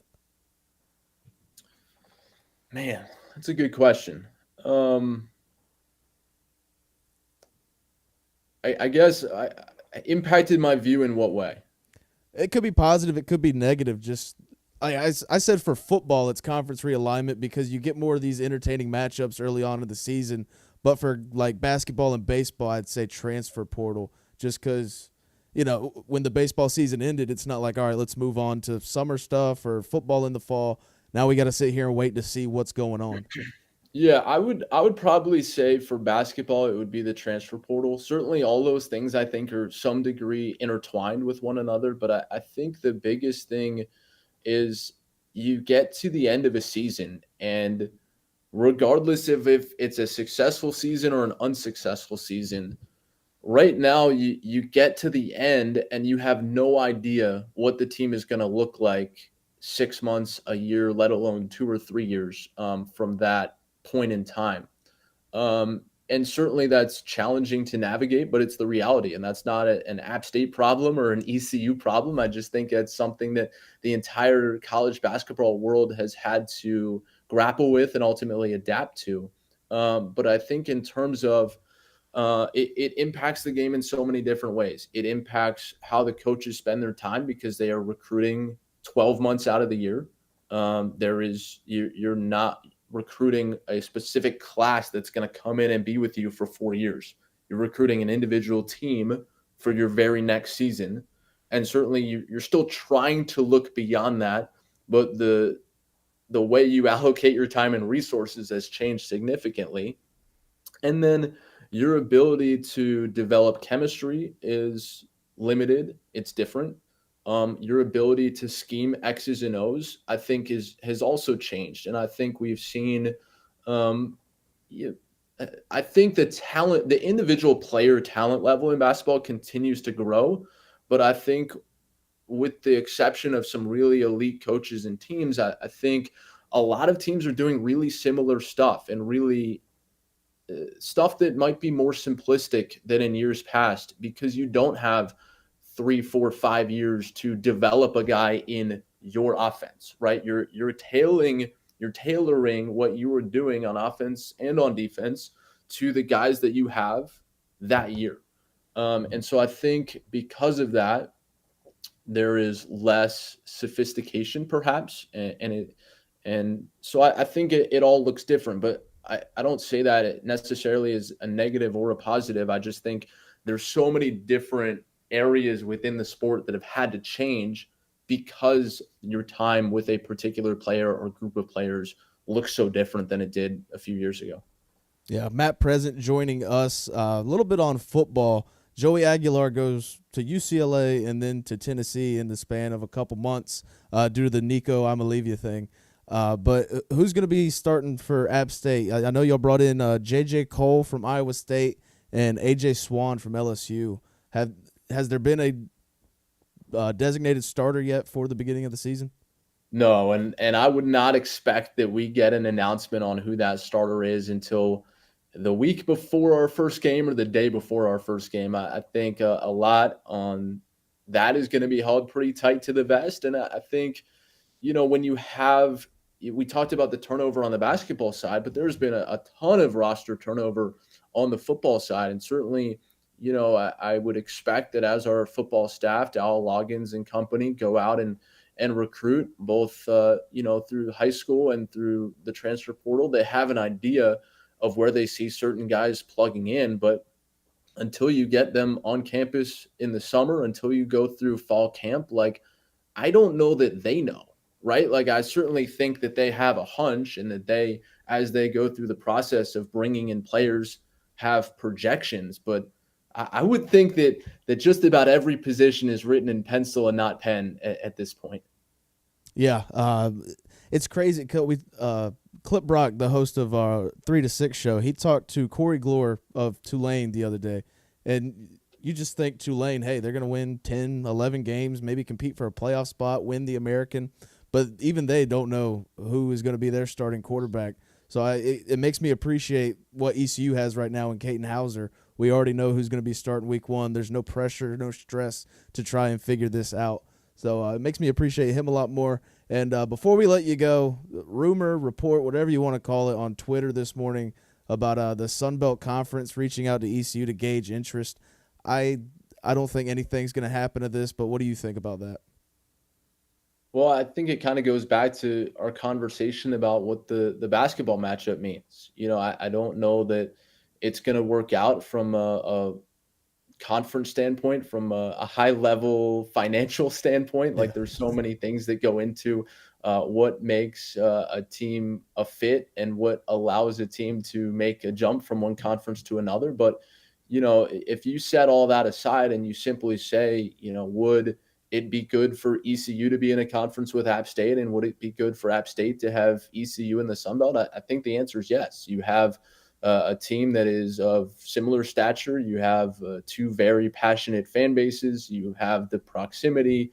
I think from those kind of perspectives, and kind of the Sun Belt has always tried to prioritize regional rivalries, and so I think that probably is largely the reason that if this report is true, that the Sun Belt would have reached out to ECU to try to gauge interest. But we'll see. I have no sense of how likely that is, but I think you and I probably agree that it would be fun if it were to come to fruition.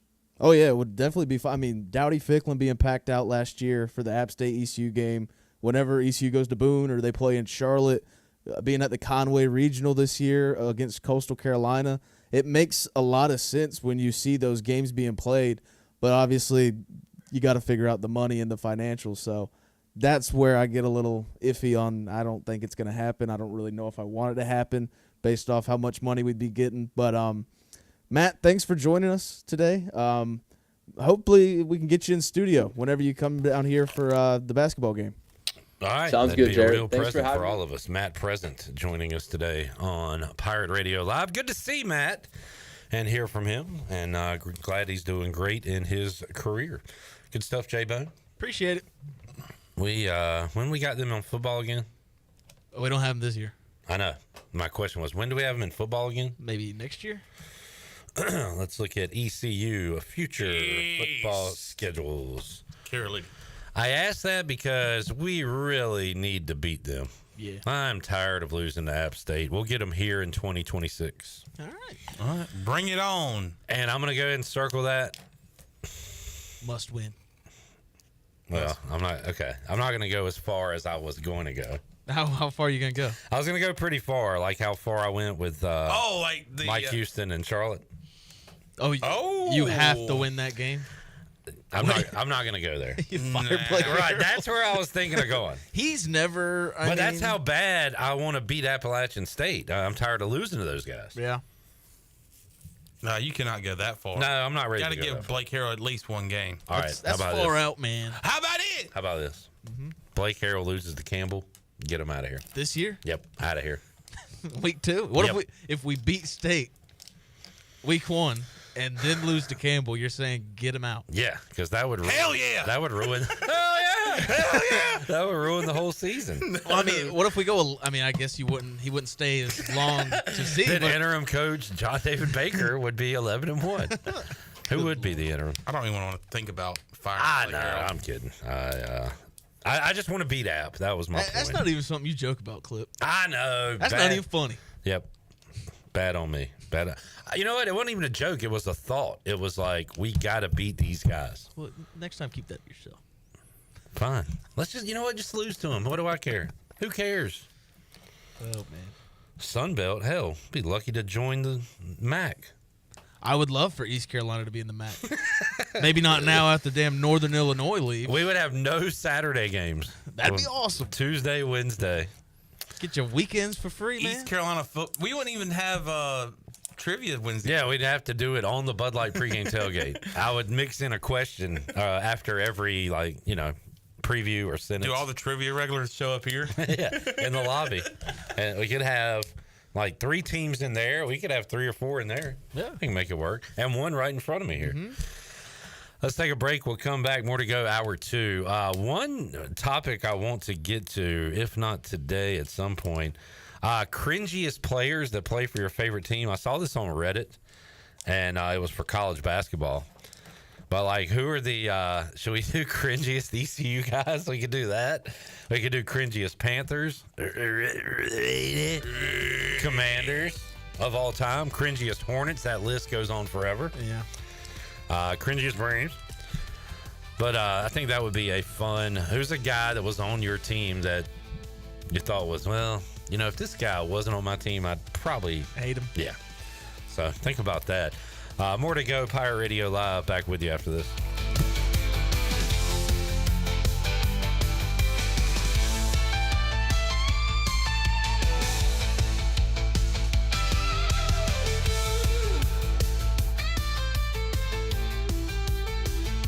Join us for a night of hope, heart, and giving at Riley's Army Hearts of Gold Gala Friday, September 19th from 6 to 10 p.m. at the Cotton Barn in Winterville, North Carolina. An elegant evening with dinner catered by Nino's and Marabella's, guest speakers, live music, dancing, and a silent auction, all to support local children battling cancer. Your Heart of Gold can help families in their fight. Get your tickets today at RileysArmy.com because together we are stronger than cancer. We can't do it alone. We need an army. Riley's Army.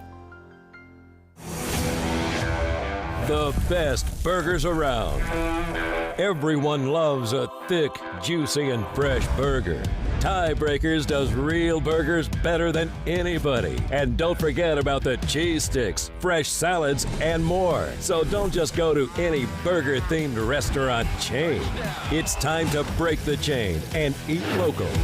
Tiebreakers, burgers and sports at its best. Go Pirates! Arr! Hey Pirate Nation, warm weather is here and it's time to get back on the boat. And at Stroud's Marine, they're stocked up with over 26,000 pre-owned parts. They got everything you need from propellers, lower units, trim units, electrical and fuel parts, and just about anything else you need for an outboard. Stay up to date with the latest deals, parts, and promotions by following them on social media. And as always, their mission is to save you money and get you back on the water as quickly as possible. Remember, they're just around the corner. Stop by the shop at 865 Rivet Street in Greenville. For more information, head to StroudsMarine.com. Stroud's Marine, your best source for salvaged outboard parts. Country Mart has been locally owned and operated for over 40 years and is your premier country store serving the best cheese biscuits and country food around. Country Mart is open every day and has 2 locations in Bethel on Highway 11 and in Stokes on Highway 903. Both Country Mart locations are top-of-the-line fuel stations serving Shell gas, including 93 ethanol-free high-octane gas, which is the best for all you boat owners. Country Mart, fueling you up with great food in your engines with great gasoline. Go Pirates!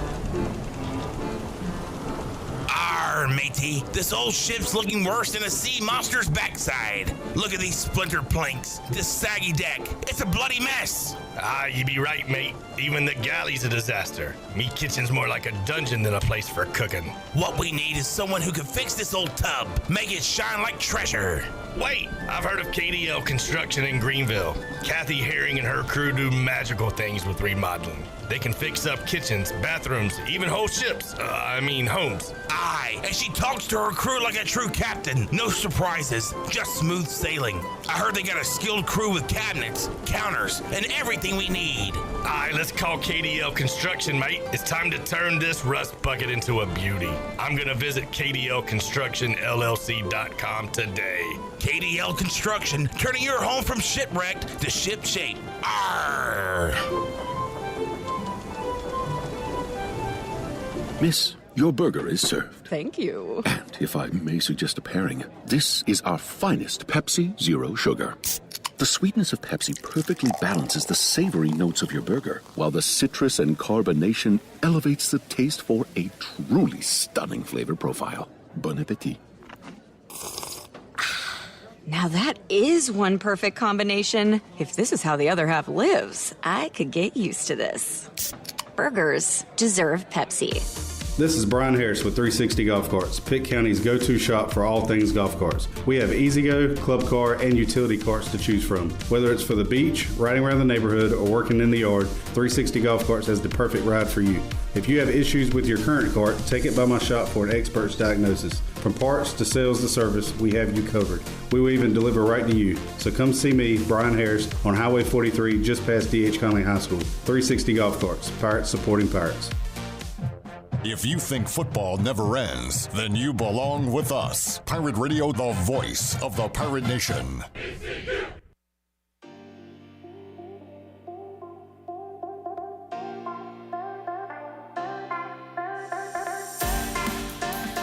You're listening to Hour 2 of Pirate Radio Live. Do you need custom t-shirts, apparel, or promotional items for your business, organization, or event? Keep it local. Print it local with University Sportswear. Contact them today at universitysportswearenc.com. Now, back to the show. Welcome back. Tiebreakers is open every day at 11 a.m. and is the best place to watch your favorite sports while enjoying the best wings in town. Sandwiches, appetizers, cold beer, and more. Follow Tiebreakers on Facebook and Instagram for daily updates. Tiebreakers has 2 locations in Greenville on Bells Fork and Greenville Boulevard, and also one in downtown Winterville on Railroad Street. Now let's head back into PRL. Here's Clip. All right, let's see what Holton Ahlers has to say about what's going on in the world of sports. Talked to the former Pirate QB earlier today. Also, can't remember exactly how we got on this topic, but we relived the start of Holton Ahlers' career at East Carolina, and was there a chance that he would play in that A&T game that we lost? We talked about that during this conversation, and more. Here it is, my chat today with Holton Ahlers.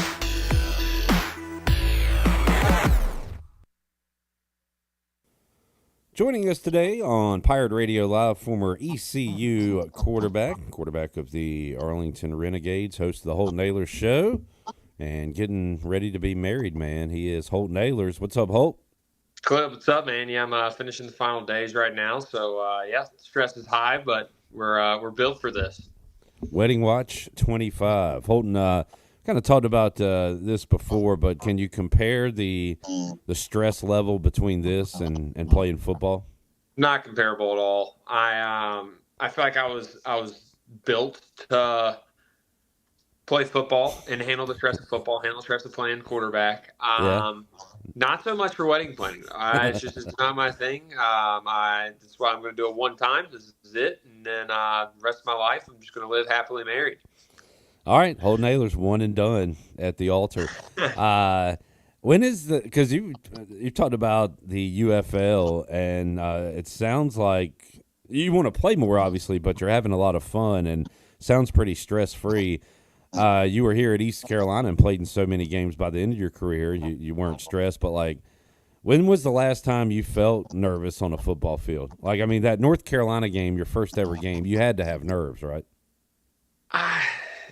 Not really. Yeah, I mean, I guess. Like, I wasn't nervous. I was more just, like, hyped to get out there. Like, I was living my dream. And, like, I think I was so young when I played. Like, I mean, you got to think I was a starter here when I was 18 years old. And then I was a starter till I was 22. So, like, I grew a lot for sure. Grew up a lot. But I think I started so young that, like, I didn't know any better. I didn't know, like, how big of a deal that was and how I should have probably been nervous. But I just didn't know any better. I was just like, hey, this is awesome. I'm living my childhood dream. I'm just going to go out here and ball out. So I think I was a little naive to it to, like, really understand, like, I probably should be nervous. But, yeah, I really didn't get nervous for any of those games. I mean, I got, like, hype, but just not nervous. And I know, like, you were ready to be out there, too. Like, let's rehash this for the 1,000th time for folks tuning in for the first time.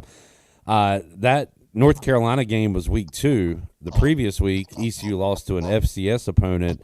Was there any chance you were getting in that game, or were they like, you're redshirting or you're not playing at all? Like, were you close at all to going into that first game that we lost? Crazy enough. So, yeah, they were planning on redshirt me that year. So they tell me that, like, that week, the NCAA week. But that was also the first year where you could play 4 games. Right. So, like, I was going to play 4 games that year. I just didn't know when. And so Because if you remember, the A&T game got rained out the night before. Oh, I remember. Yeah, I was in the press box when your dad had to tell everybody to leave, and there was like a standoff between him and the fans in the stands. Yeah, so like I've dreamed my whole life of running out of the stadium into Dowdy-Ficklen. We run out. It's a night game. It's awesome. As soon as we get out there, my dad's like, "All right, game's delayed." Yeah, like, oh, the intro video hit. Like crowd was going nuts. It was the worst possible time to tell everybody to go. Yeah, absolutely. So then, so we warm up. So during warm-ups, before we run out, Coach Mo comes up to me. He's like, "Hey, Holt, you're going to play in this game once we get a big lead." So we were planning on beating them so bad that they were going to let their freshman quarterback go out there and play. And lo and behold, we got there and lose the game the next day. Yeah. And I mean, that was the only game that I was healthy and dressed for that I didn't play in my entire career. Every other game I played in, because the next week was Carolina, and I played from there on out as long as I missed the COVID game, and then the last game of 2018 I was going to play, but then Coach Mo got fired. I was really hurt then, and Coach Blackwell said just sit it out. Yeah. Those are really the only two games that I missed. So, and you didn't start the Carolina game, right? No, did not start. Yeah. Just brought me in. And you made your first start, I'm trying to remember, was it on the road? And it was a pretty good game, right? No, my first start was at home versus let me pull up UCF when they were like top 10 on like a 27-game win streak. And then I think the next week was Tulane on the road. Okay. What year are we talking here? 2018. Yeah, 2018. Maybe I'm thinking about the South Florida game. Did you play in that game? Say it again. Sorry. The South Florida game on the road. Yes, I played in that game. Yep. That was the Hurricane game. So we were supposed to play Virginia Tech. Yep. In that season, and it got canceled. So then we flew up because the Hurricane, we were playing South Florida. They canceled the Virginia Tech game, so we went up a week early, stayed there. But then I started that game as well. Looking back, some things are fun to look back at, some not. But man, the history of Holton Ahlers and East Carolina football, and got us to where we are today. Holton, congratulations to your buddy Cornell Powell, J.H. Rose, great, who won him another title, and I believe he is the first player to have a college football, UFL, and Super Bowl championship. Probably so. He's winning everywhere. He's a baller. Good dude. I wish we could have teamed up at some point in our careers, but we've always kind of been not playing against each other. I guess in high school we played against each other. We played against each other once in the UFL. But, yeah, I mean, it's been awesome to watch his career and what he's done for himself and for representing Greenville, too. Yeah, and on that note, we hope to get him on the show because he does a great job giving back to the community. I believe he's got a camp coming up in July. So that's another thing to praise Cornell about. He doesn't forget his folks in Greenville, so that's awesome. Absolutely. Holt, what you watching these days other than the Wedding Planner to try to figure out what you need to do? You following anything in sports? Dude, honestly, right now, no. I followed college baseball a little bit, but yeah, wedding planning is full go. Once I get done with that, I'm ready for summer league basketball. I'm pumped for that and just seeing how the draft goes. But yeah, man, I'm pretty locked in on wedding planning right now. Not gonna lie. This feels a tad clickbaity, but it's awesome sports talk fodder. Pirate Radio retweeted David Schultz, who said, "A source tells me the Sun Belt has reached out to East Carolina to gauge their interest in joining the conference." I feel like we've gone over this before, Holton, but ECU to the Sun Belt, there are certainly pros. There could be big financial cons. So, but how do you feel about East Carolina, and potentially going to the Sun Belt? Yeah, first I'll start off by saying I don't think it's going to happen unless the money or something figures itself out. They're just not going to do it for less money. It just doesn't make sense.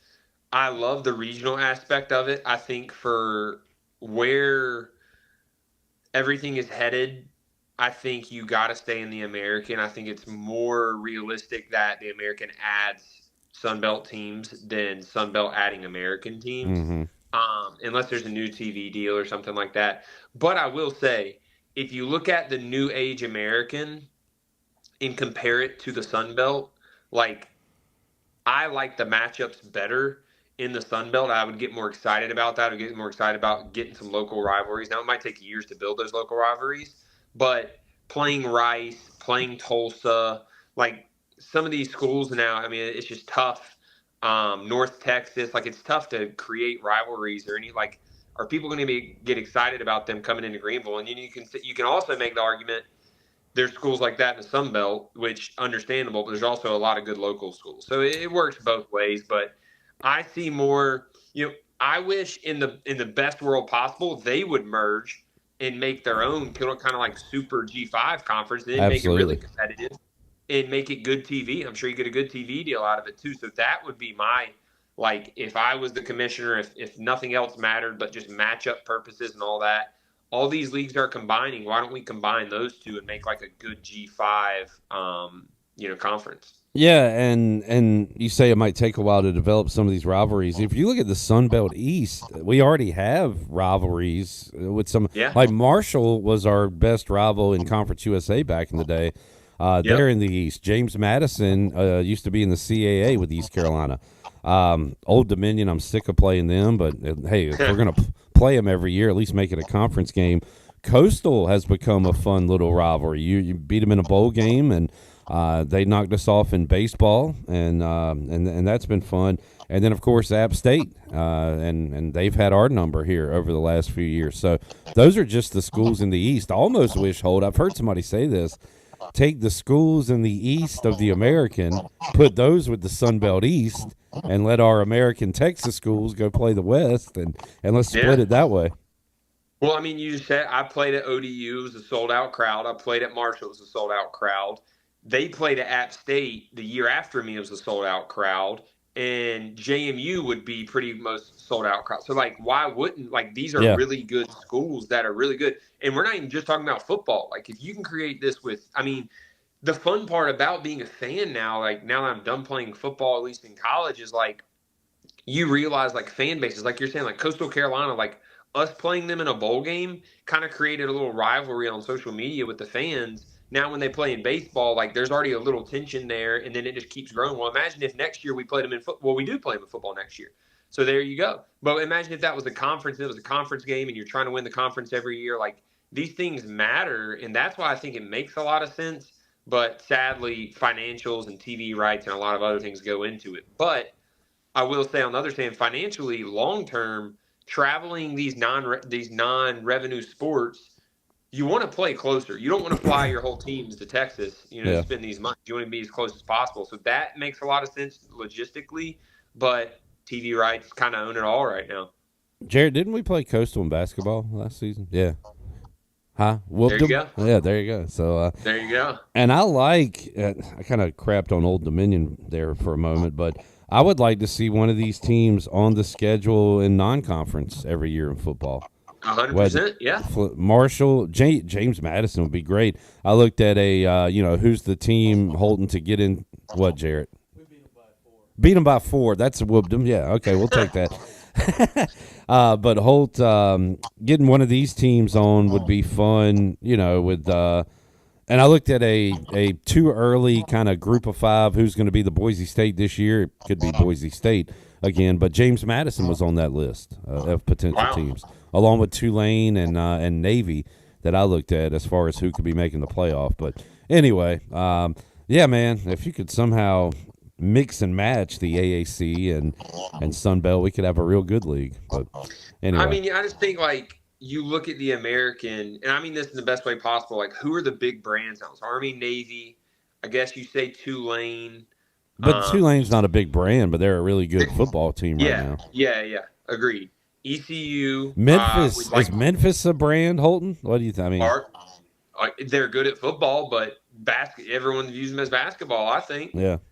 And is Memphis going to sell out more than anyone else will sell out is another thing. Like, that's what I'm saying is, like, the deeper you look into this, like, let's just create something local. And I'm going to say this, like, for ECU, like, even I didn't think adding Charlotte to the American was that good.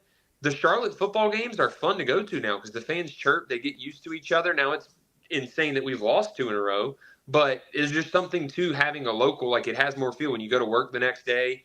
I love the ECU basketball, ECU Charlotte basketball too. Yeah, I've been at Charlotte. I've been to a basketball game. It was a blast. So like these things are fun because you know people who are alumni there, and if you create more of a regional feel, it makes a lot of sense. But a lot of times NCAA doesn't go off of making sense. It makes off of making money. Yep, there you go. Holt, we'll let you get back to planning, but you want to spoil? Like, what are your wedding colors? I remember we had like green and pink or something like that. Yeah, just black and white, as far as I know. Now Grace has done all the planning, so I might show up there and there might be something else there, but I just know black and white. Good stuff. Well, good. Holton Ahlers joining us on this edition of Pirate Radio Live. As we were playing that interview, we watched the lowlights from ECU and North Carolina A&T. And it was tough. That was tough. It was tough. That was tough.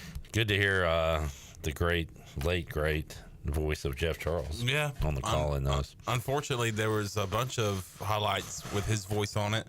A pick six that went about 108 yards, interception, and then the final play, A&T knocking them off and saying, "Tell them to bring me my money." Famously.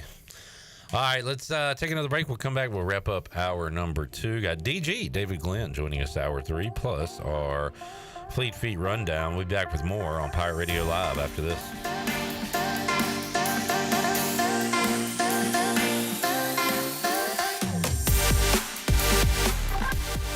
Do you ever talk to yourself about where to eat today, and then you hear Warren's hot dogs. Then you're thinking, yeah, 2 hot dogs, chips, and a drink for $7.50 would be awesome. Warren's hot dogs. And maybe some homemade lemonade, perhaps a pizza or a sub, and definitely an apple or peach turnover. Warren's hot dogs. Don't overthink where to eat today. Go to Warren's Hot Dogs in Greenville across from Ron Ayers or in Chocowinity next to the fire station. Warren's Hot Dogs, serving the Pirate Nation since 1991. Go Pirates! Pirate Nation, your dream home starts with an unshakable foundation. At Unshakable Builders, they don't just build houses, they build trust. From blueprints to keys, their expert team is with you every step of the way. Serving Greenville and all of Eastern North Carolina since 2009, Unshakable Builders turn visions into reality with craftsmanship you can count on. You dream it, they build it. Visit unshakablebuilders.com to start your journey home the right way. Unshakable Builders, build on a solid foundation.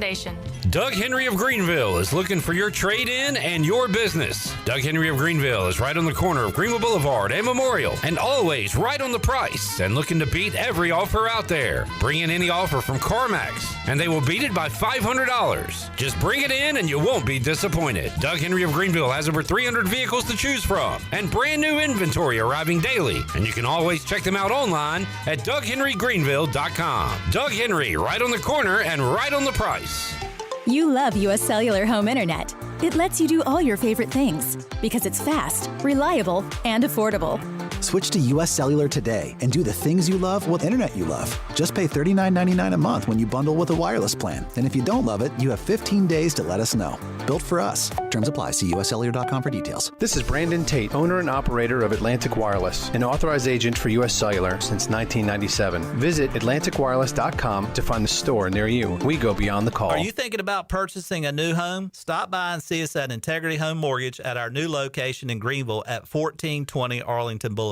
This is Talbot Green at Integrity Home Mortgage. We offer a wide variety of loan programs to help get you pre-approved. Our team of Talbot Green, Braxton Green, and Joanne Weir has over 50 years of experience and is committed to providing you with superior customer service you deserve. To get started, call me, Talbot Green, 714-2076. Talbot Green, NMLS 120331. For informational purposes only. Integrity Home Mortgage Corporation is an equal housing lender. NMLS 208516. My whole business just went up in flames. But my agent was there before the fire was out. We started a plan. I've got 25 employees who could be out of a job if we didn't get this place running again. My independent agent and auto owners insurance, they made sure we didn't skip a beat. I mean, we didn't miss a single payroll. That's incredible. For whatever lies ahead, we're always there. This is Jeff Gibson with Town Insurance in Greenville. Call me today at 756-8300. Go Pirates! It's bow time.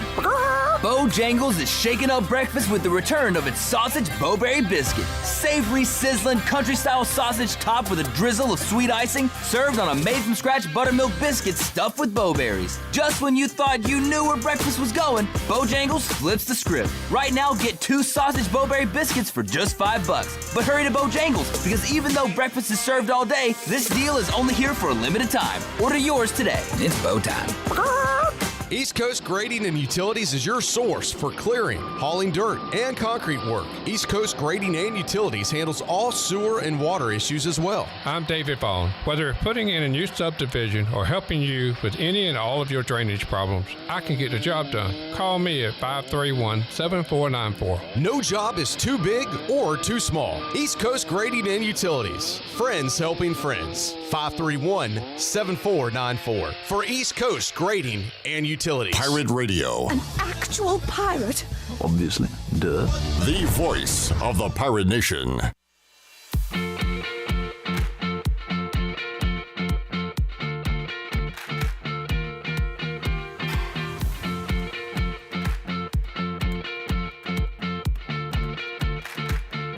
You're listening to Hour 2 of Pirate Radio Live. Do you need custom t-shirts, apparel, or promotional items for your business, organization, or event? Keep it local. Print it local with University Sportswear. Contact them today at universitysportswearenc.com. Now, back to the show. Welcome back. Be sure to check out David Price Construction for all your commercial or custom residential renovation and building needs. Run by ECU alumni, David Price Construction specializes in commercial projects, maintenance, and facilities, and large-scale residential renovations and additions. David Price Construction, the proud ECU Home Services partner. Call them today at 919-291-5532 or visit them online at davidpriceconstruction.com.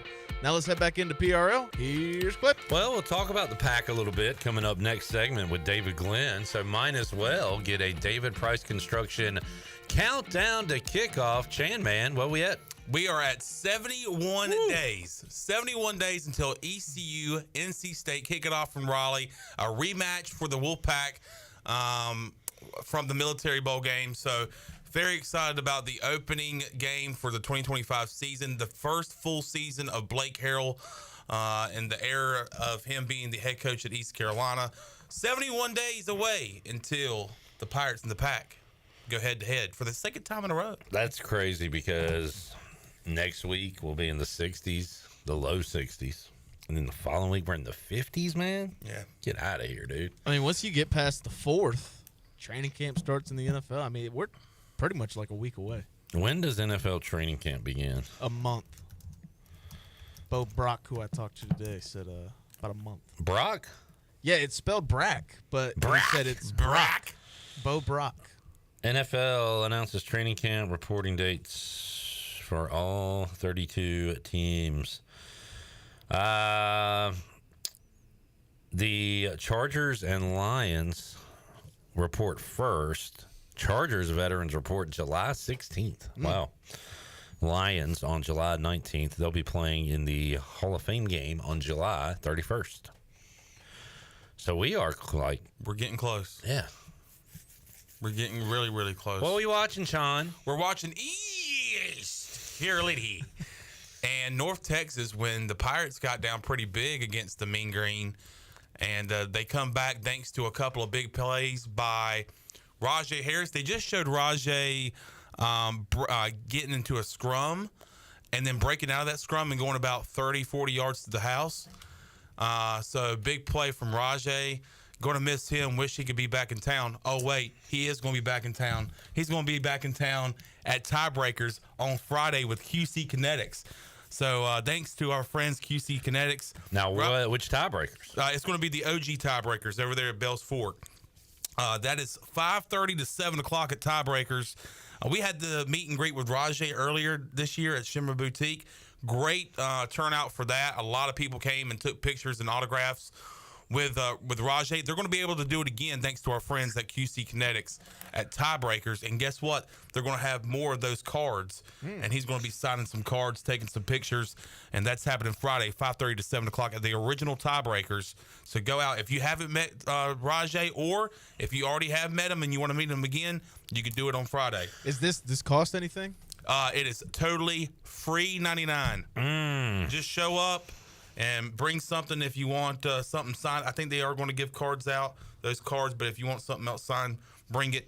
Rajay's going to sign it for you. And once again, QC Kinetics making this possible. We'll check in with Rajay, who's about to score a touchdown here. Man! Oh, no, he's not. He's going to slide down. He's going to slide in. Is this the game where he scored anyway, or was that it? One game he slid down and then scored. It might have been this one. We'll see. It's now 1st and goal. And they give the ball back to Rajay, and he scores. So there you go. Rajay gets in the end zone. He's a little icy. And he will join us coming up Friday on the program ahead of his appearance at Tiebreakers. Let's take a break. We'll come back. DJ David Glenn joins us when we return Pirate Radio Live on a Wednesday after this.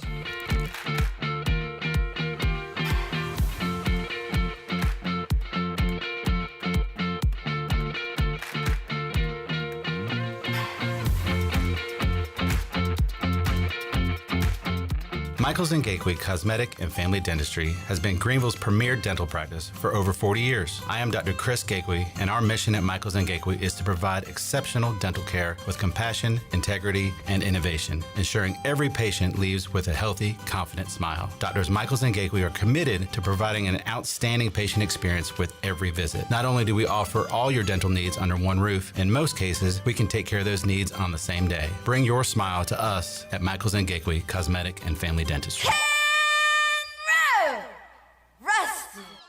It's time to shack things up at Burrito Shack. Whether you're craving bold burritos, tasty tacos, or crispy nachos, they got the flavor you're looking for. Made from scratch, chef-inspired, fresh Mex cuisine, served up with a side of laid-back beach vibes. Fast, fresh, and totally delicious, Burrito Shack is where flavor meets the coast. Located in the Lowe's Food Shopping Center in Winterville. Quick, crafted, coastal. Burrito Shack. Hey O's fans, the 2025 Birdland Hawaiian shirt is here. This year, fans have 2 chances to receive one of the most popular giveaways in Birdland. Be one of the first 15,000 fans on Tuesday, July 8th, or one of the first 20,000 fans on Saturday, July 12th, for your chance to get this season's Hawaiian shirt. Join in on the fun when Tropical Vibes meets Orioles baseball. Get your tickets and be sure to arrive early. Buy tickets today at Orioles.com/tickets. The Buccaneer Music Hall is your beacon of music in the land of the Pirates in ENC. Open at noon 7 days a week with live music. Come enjoy sports trivia with me, Clip Rock, every Monday. Tuesday and Wednesday, it's live local acoustic night, along with line dancing from 7 to 9 on Wednesday. Thursday, there's a brand new lineup with Singo starting at 8, followed by karaoke with DJ Dog. Ladies and free both Friday and Saturday nights with the best local bands in the area. Finish the weekend with free games and DJ Kid Scene. Y'all come get bugged up. The convenience of Pitt Greenville Airport is waiting just outside your front door. Service is back, so you're connected to destinations worldwide through flights from American Airlines. Plan your next trip. Book your flights today at flypgv.com or aa.com. Good news, business travelers. PGV and American Airlines has added a new early morning flight available now. Book today at aa.com and be on time for that connection in Charlotte. Fast, convenient, and close to home, PGV has American flights perfect for your next trip. PGV, where the Pirates fly. Wings Over delivers. Wings Over delivers. Wings Over delivers. If you're looking for wings to be delivered to your home, Wings Over Greenville has you covered with no third party needed. Wings Over Greenville has its own in-house delivery service. Open till 3 a.m. on Friday and Saturday, Wings Over has everything to cure those late night munchies. Give them a call at 758-9464. Wings Over Greenville. They deliver. Here at the Holistic Company, we know that life throws you its fair share of curveballs. Like passing that drug test? Congrats. Now you can finally relax, kick back, and, well, light one up. You've earned it. With weekly events like trivia, karaoke, comedy, open mic, movie night, and, of course, all your favorites. Flour, merch, carts, edibles, and wellness products. Whatever you need to legally take the edge off, we've got your vibe covered. Order online at theholisticco.com or visit us at 5th and Evans in Greenville or at one of our other 2 locations in Fremont or Smithfield. The Holistic Company. Have you ever seen those exotic aquariums like the guys do in Las Vegas on television? You ever thought about having one of these aquariums in your business? It's more affordable than you think. This is Hal Pruitt with rentafishtank.com. We can make having an aquarium in your business turnkey with no work, cleaning, or hassles for you. Rentafishtank.com creates a relaxing atmosphere and keeps children occupied. Rentafishtank.com already services many dental, pediatric, and doctor offices, plus hospitals and senior living centers. Check us out at rentafishtank.com. This is Pirate Radio, WGHB Farmville, 1250 and 92.7 FM Greenville, WDLX Washington, 930 and 104.1 FM Washington.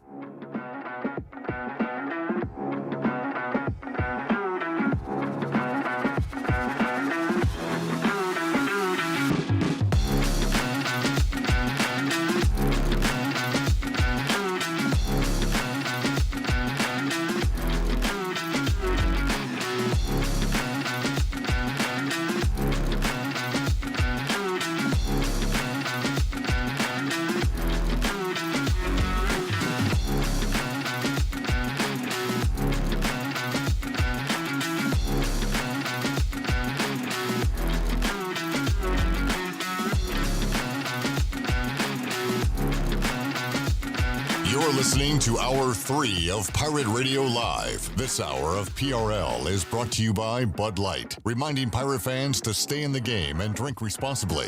Bud Light, the official beer of the ECU Pirates, and proudly distributed by Carolina Eagle Distributing since 1989. Now, back to the show. Welcome back. Vacation spots are right here in our very own backyard. Take a trip to a state park and enjoy traditional camping, RV space, and also air-conditioned cabins that can be rented with Wi-Fi. If you're by a lake, be sure to check out the opportunities to rent a canoe or kayak and get on the water. Your next adventure is right around the corner. For more information, please visit ncparks.gov. Now let's head back into PRL. Here's Clip. All right, back with you, Pirate Radio Live, hour number 3. And a lot to discuss with our next guest, David Glenn, who joins us on the Pirate Radio Live line. DG, always great to catch up with you. How you doing, man? I'm doing well, Flip. Always fun to be with y'all. Yes, sir. And we'll start here today, David, just because there's been a little chatter about it. And again, it could be nothing, could be clickbait, but it definitely is good sports talk radio fodder. And that's someone who covers the Sun Belt, saying that the Sun Belt has reached out to East Carolina just to see, to kind of gauge their interest in joining the league. And according to, and again, let me get his name, David Schultz, I believe. According to them, East Carolina has taken a wait-and-see approach, see what Memphis is going to do before they make an announcement or make any kind of decisions when it comes to conferences. And we've been going over kind of the pros and cons, what makes sense about it, David, what doesn't. And it basically all comes down to money. And the money right now says stay in the American and don't go to the Sun Belt. I would love some kind of, hey, let's take the teams on the East Coast from the AAC and combine them with the teams in the Sun Belt East, and now we've got a good geographical and also a pretty good athletic conference. But where do you kind of sit in all this, David, as far as East Carolina goes and where they should be playing their sports in a conference right now? Well, the most important bottom line, as much fun as it is to think about what you just suggested there, wouldn't it be cool if conference commissioners in the year 2025 could just start trading universities and maybe make more sense geographically or rivalry-wise or whatever. It doesn't work that way, of course. But it does start with money. And the reality is that the American Athletic Conference has a significant buyout to leave. And even if you give a lot of notice, it's $10 million. And that's a lot of money, right? And if you want to leave earlier than that, it's even more, a lot more. A lot of people forget that when the ACC finally settled its lawsuits with Clemson and Florida State, essentially over the exit fees for the ACC, it was not a judge saying those exit fees are illegal. It was a settled case. So the judges never got to determine, whether this amount was just outrageously large and against some kind of antitrust law.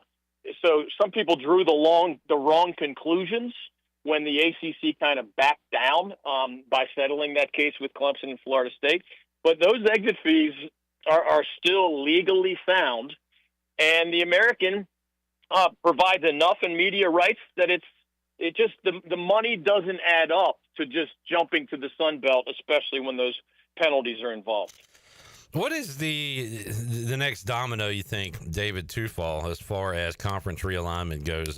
Talking to Mac McCarthy, he former coach, he still has his finger on the pulse kind of what's going on in athletics and says that it's not over, but we might have a bit of a dry period here. But what is we've got some things going on, obviously, with the Pac-12 and things like that. But when it comes to the ACC or, is the SEC and Big Ten, are they done for now? What about the Big 12? Like, what's the next big move? Anything on the horizon, in your opinion, you could see happening? I do think we're going to have kind of that quiet period that Coach described. Here we are in 2025. I would not be surprised if we made it through the end of this decade, 2029, wow. and still mostly had what we see now in the power conferences. Maybe a minor tweak here or there, but the reality is, some of these exit fees are still large enough to discourage a lot of movement. Down the road, those exit fees get a lot less expensive. And the gap continues to grow where it's the Big Ten and the SEC, those two leagues and those two leagues alone are just printing money in the backyard. So all those schools pretty much are happy. And then you have the Big 12 and the ACC on kind of tier 1B. And then you have a massive money drop to everybody else, including the Sun Belt and the American Athletic Conference.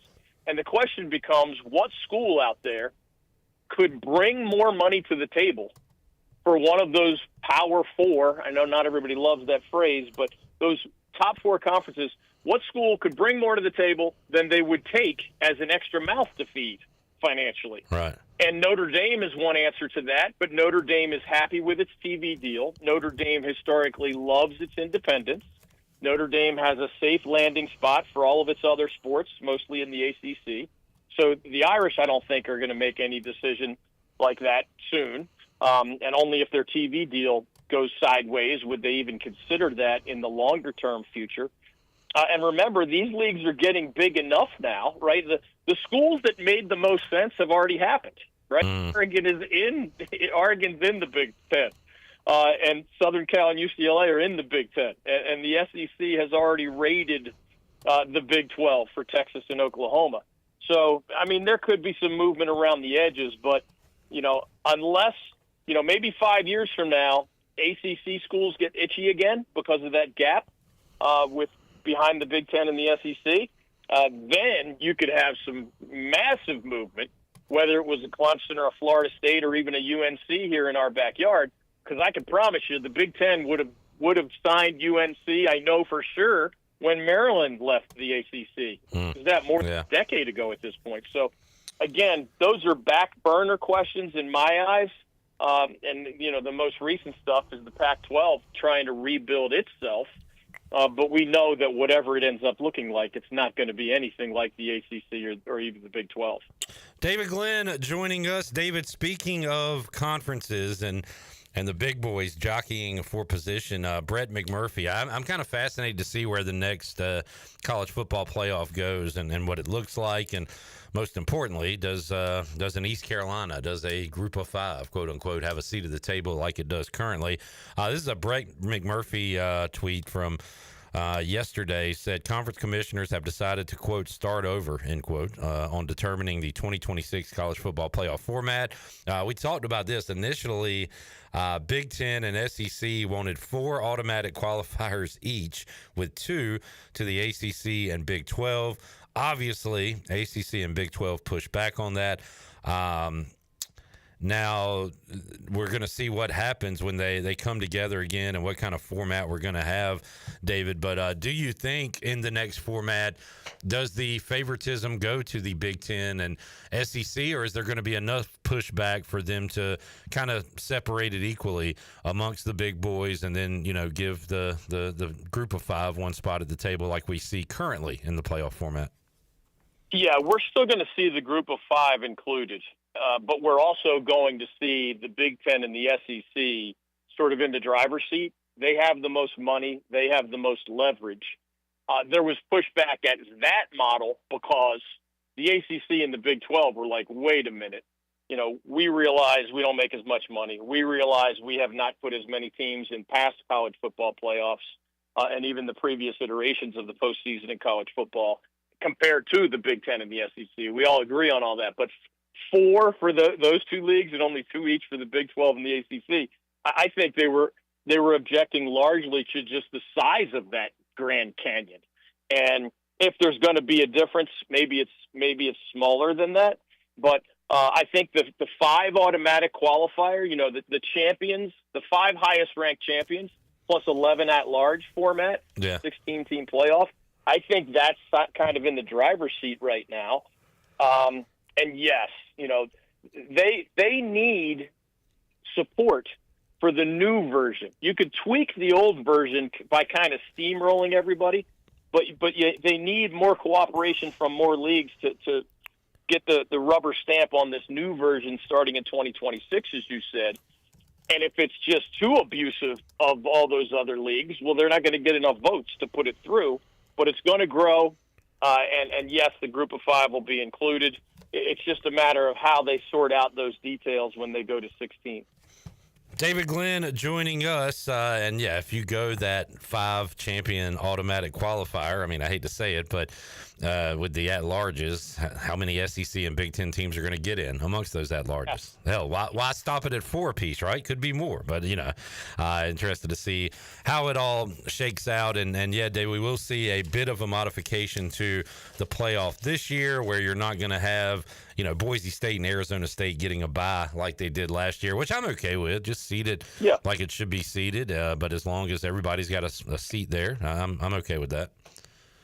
Yeah, I'm with you on that. I mean, heck, for a long time, this is probably showing my age, but most of us grew up in a world where college football's postseason was the most ridiculous on earth. I mean, you got to be kidding me. This is the biggest money college sport of all and has been for decades. And at the very end, we were having sports writers getting together in a smoke-filled room, deciding, which 2 teams should play each other in this big game. And all the bowls, or many of the big bowls, holding on to their historic rivalries. Rose Bowl always matches the Big Ten and the Pac-12. We can never budge from that. Well, guess what? A lot of people budged, including university presidents, when the pot of gold at the end of the rainbow got large enough. I'm glad that it did. So putting things in context, these detailed arguments about the exact form it takes this year, next year, or when it grows to 16, man, that's small potatoes compared to the decades that it took us to get away from just the most ridiculous way to crown a champion. And sometimes, of course, claims of multiple champions, because we just couldn't even put together a 4-team bracket back then, much less something bigger than that. DG David Glenn joining us. Some people think the expanded playoff takes away from the regular season, and maybe in some cases, if you get a number 1 versus number 2 regular season game, you might be right, because the loser of that game could still certainly and probably will go to the playoff eventually. But still, I think it made for a tremendous regular season last year.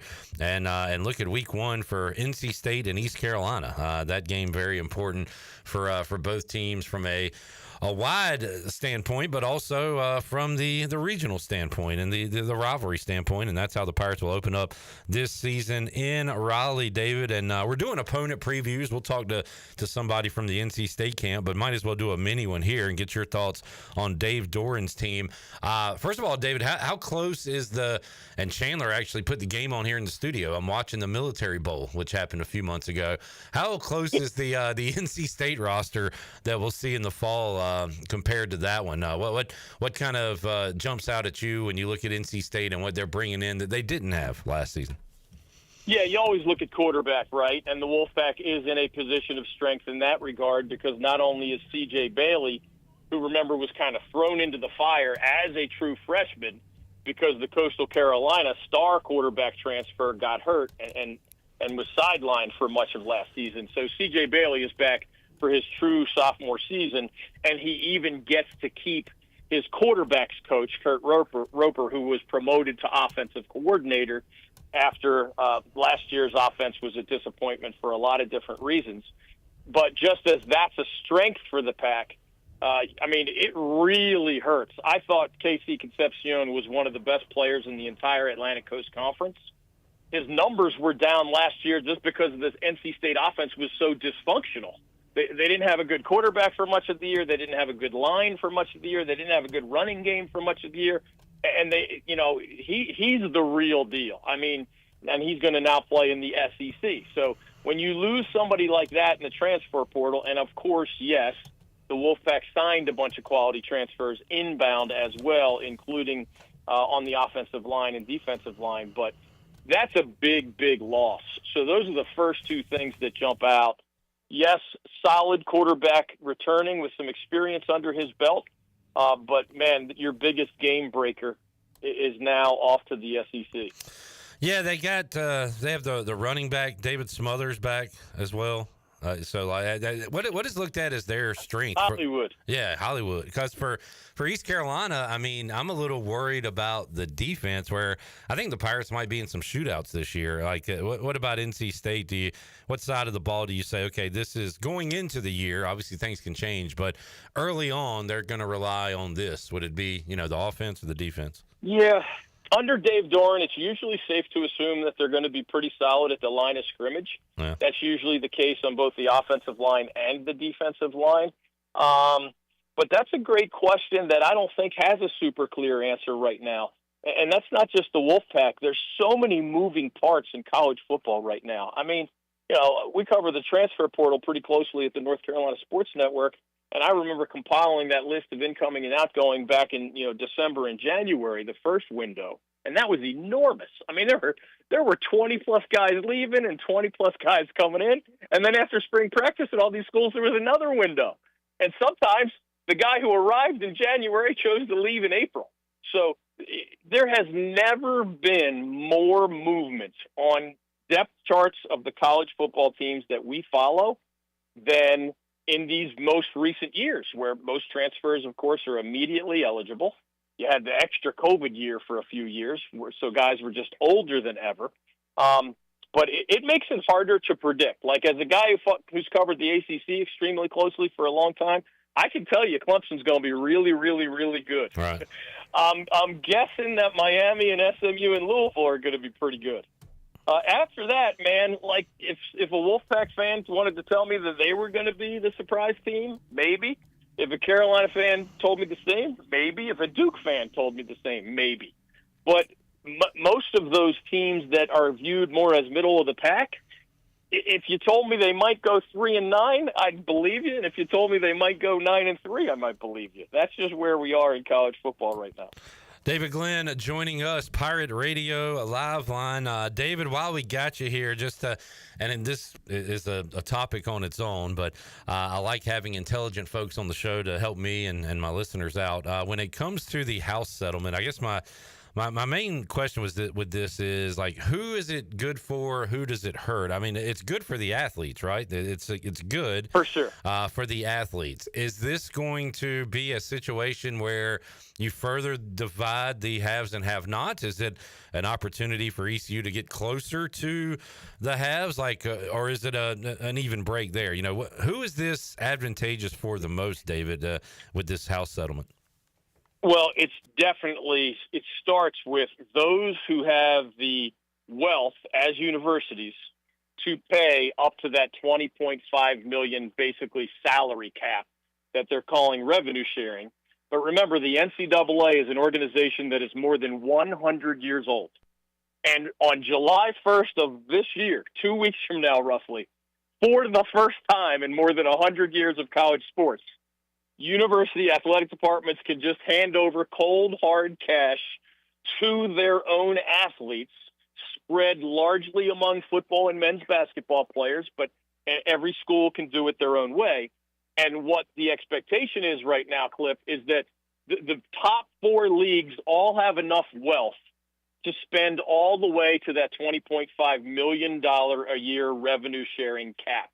Now, again, each university can divide it however they want among athletes, however they want among their 15 or 30 year sports on campus.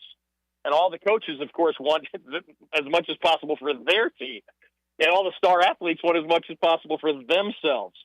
But the third-party name, image, likeness money is going to continue, but very few, if any, schools outside the Power Four plus Notre Dame can afford to spend all the way to $20.5 million. In fact, the American Athletic Conference had that public statement months ago where they said, hey, our expectation in the AAC is that you have to, as a school, spend $10 million minimum in revenue sharing over a 3-year period.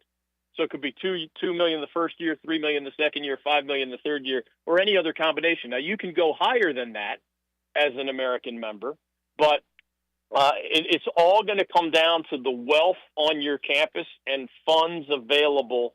And I think the challenge for the ECUs and App States and Charlotte 49ers of the world, the other 3 FBS programs in our state, and anyone else like them around the country, I think the gap got bigger between. I mean, those schools can throw around. Bill Belichick's contract at UNC, Cliff, requires Carolina to spend at least $13 million a year just on football in revenue sharing. So football is going to get 13 out of that $20.5 million. And, of course, Hubert Davis will get X for men's basketball and then the smaller numbers for other sports. That's going to increase the size of the gap. The only thing I'll add is if a school, ECU or anybody else, has a specific sport that it wants to protect, ECU obviously has a wonderful tradition in baseball that you've covered very closely for many years. Baseball, I mean, I don't know how much you've discussed with your audience the change from scholarship limits, right, 85 in football, 13 in men's basketball, so we now have roster caps. Individual schools can they can give full scholarships all the way up to the roster cap now. A men's basketball coach is, to me, in my opinion, not dramatically affected by the change from a 13 scholarship limit to a 15 roster cap limit. It's a change, yes, but it's not, in my opinion, a huge, impactful change. Baseball has had an 11.7 scholarship limit, and it's now 34. And there are schools in this country that are going to fully fund 34 baseball scholarships. Clemson's one of them. I mean, can you imagine being a coach and told you have roughly 3 times as many scholarships this coming year in your sport than you've had, whether you've been the coach there 10 years, 20 years, or longer? That's a seismic, enormous, gargantuan shift. I don't even have a good enough vocabulary to describe all that. But that's where we are. Now, where does ECU draw that line? Because, again, the 34 is a roster cap. You can give the old 11.7 scholarships if that's all you can afford, but you can go all the way up to 34. How is any coach, no matter how great he or she might be, really going to be competitive in their own sport if the teams they're trying to beat are offering 2 or 3 times as many scholarships? I mean, with all due respect to great coaches, at some point, you better get the Jimmies and the Joes. And if your teams you're trying to beat have full scholarships to offer to the tune of 34 in baseball, and you have 12 or 15 or whatever, I'm not saying you can never beat them, but, man, it makes it a whole lot harder. All right. Well said, David, and a kind of a stark reality of where we are right now in college athletics. The reality for the ACC, David, is their days are numbered in the College World Series because Coastal just keeps on hitting. They add another run and now lead it 11-3 in Omaha. Coastal has not lost since I don't know when. They have. I know that we are 2 of those wins, we being ECU, in the streak they're on. But got a SEC showdown tonight, and looks like Coastal will be awaiting the winner in Omaha there, David. Yeah, it's kind of crazy. I mean, Coastal was, the shocker back in 2016 when they won the NCAA baseball title. They were a number 2 regional seed, I believe it was. So, they were not even ranked in the top 16 when they won it the first time. And that was their first ever trip to the College World Series as a program. So here they are 9 years later, and the expectations are so much higher, right? They are, I think, the number 13 seed, as it appears they're about to advance to be in the final 2. One thing that I missed, remember Tennessee last year won it all as the number 1 overall seed. Year before that, it was LSU as the number 5 overall seed. A couple years before that, it was Mississippi State as the number 7 overall seed. Vandy did it as the 2 seed. Oregon State did it as the 3 seed. Florida did it as a 3 seed, and there was an Ole Miss team in there that did it as kind of a lower ranked team. Yeah. But for the most part, the last decade, it's been national seeds, and it will be again this year. Whether it's Coastal Carolina or the teams on the other side of the bracket, I like a little bit more of a Cinderella angle, like Coastal was back in 2016, or even as Virginia was in 2015. They were a number 3 regional seed, the Cavaliers. That means the committee viewed you as in the bottom half of the bracket, and yet you raised the trophy. I mean, for context, remember that the NCAA tournament has never had anybody in men's basketball come from the bottom half of the bracket, right? Villanova, as an 8 seed, is the lowest team ever to win it all, lowest seeded team, and they're 16 seeds. So nobody from 9 or below has ever won the men's basketball title. Well, it's happened in college baseball, but lately, man, it's just trending toward the superpowers. And I know Coastal's kind of an asterisk when you use the word superpower, but nobody is surprised that the Chanticleers are going to be one of the last 2 standing at this point. David, man, mid-June, but we can still find some awesome topics to hit with you. Always something going on in the world of sports. I like when the games are being played, but these things are important to talk about too. Everything we discussed today. DG, you can check him out. North Carolina Sports Network and all kinds of good stuff there. What you been talking about lately on the podcast and there on YouTube, David? Yeah, one of the odd things about the ACC's history is that, man, they send schools to the College World Series every year. I mean, they've averaged 2 teams out of those 8 over the last couple decades, and yet they only have 2 NCAA baseball titles in their 72-year history. So I just wrote about that kind of oddity recently. And then partly the topic we tackled at least a little bit. Right now, our leading video on our YouTube channel at the NC Sportsnet is, we call it Explaining the Chaos, Inside College Sports Brand New World. I've just posted it a day or 2 ago, and it gets into just all the rules changes, how things work, who wins, who loses, who's going to enforce these new rules.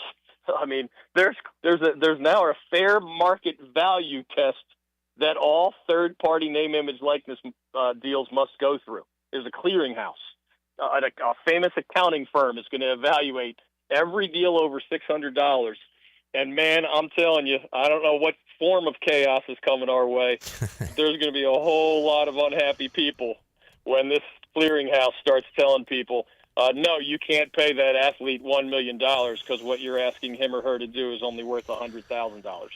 Man, interesting times for sure. David, tell you what, have a good July, but get me on your calendar for sometime in mid to late August so we can preview some football. That'll be fun to do later on this summer as we get ready for another season. But thank you so much for joining us today, man. Always enjoy it. Appreciate you, Clip. Appreciate Pirate Radio and all of your listeners. It's always fun to be with you. Take care. No doubt. Miss hearing the David Glenn Show on Pirate Radio, but we bring David to you throughout the year, and we'll do so again coming up this football season. Let's get a break in. We'll come back, have our Fleet Feet rundown, and more. We'll have a final soon in Omaha to report as well, as Coastal Carolina looks like they will be moving on. Back with you, Pirate Radio Live on a Wednesday after this.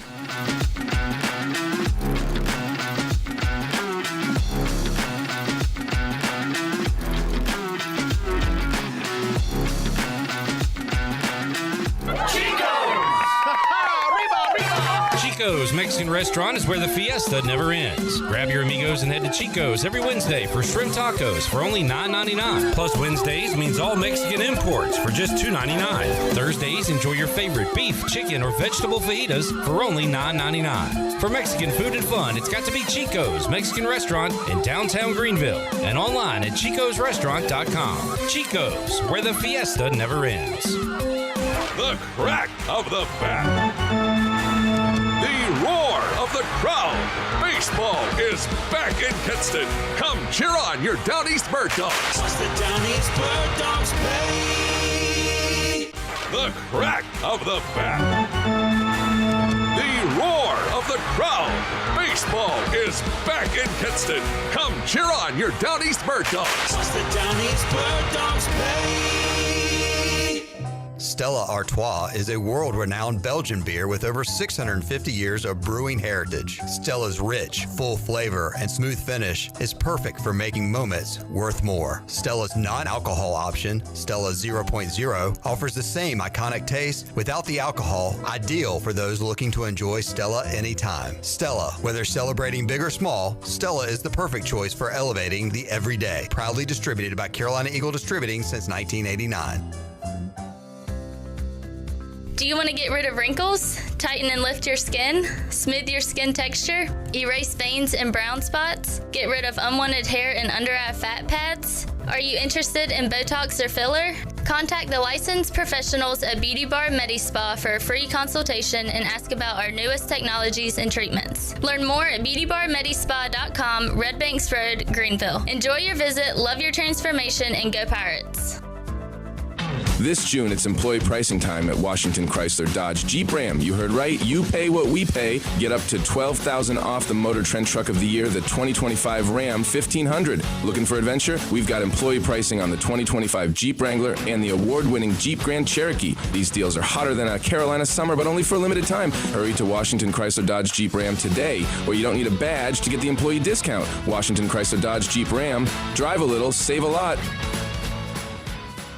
Planning a special event, whether it's a baby shower, bridal luncheon, birthday party, or even a tailgate at Clark LeClaire Stadium, Chicken Salad Chick has you covered. Their fan favorite mini croissant platters is just one of many options to choose from, perfect for any occasion. With a variety of chicken salad flavors, there's something for everyone to enjoy. Let us do the work while you enjoy the event. Delicious, fresh, and served with a smile. Chicken Salad Chick Catering. Make every event memorable. Visit chickensaladchick.com to place your catering order. Just remember, you pick it up and we'll have it ready to go. Chicken Salad Chick, where every event is a little bit tastier. Are you a new real estate agent wondering how to get your first deal fast? ENC Pirate Realty Allen Tate is hiring, and we've got you covered. At ENC Pirate Realty Allen Tate, we help new agents hit the ground running with proven training programs, high-quality leads from multiple sources, no cold calls, just real opportunities, one-on-one coaching from our experienced team, and cutting-edge marketing and tech tools. Don't start your career alone. Join the ENC Pirate Realty Allen Tate team, a team that invests in you. Visit encpiraterealty.com and never worry about where your next deal is coming from. Go Pirates! This is Holton Ahlers for my friends at Anson Belts, the belts that I wear. Go to ansonbelt.com to find micro-adjustable holeless belts with over 30 plus options of a 1/4 inch apart instead of your typical 5 holes 1 inch apart, always giving you the perfect fit every time. If your waist fluctuates, Anson Belt is great because you can always find the perfect fit any time of the year. ansonbelt.com.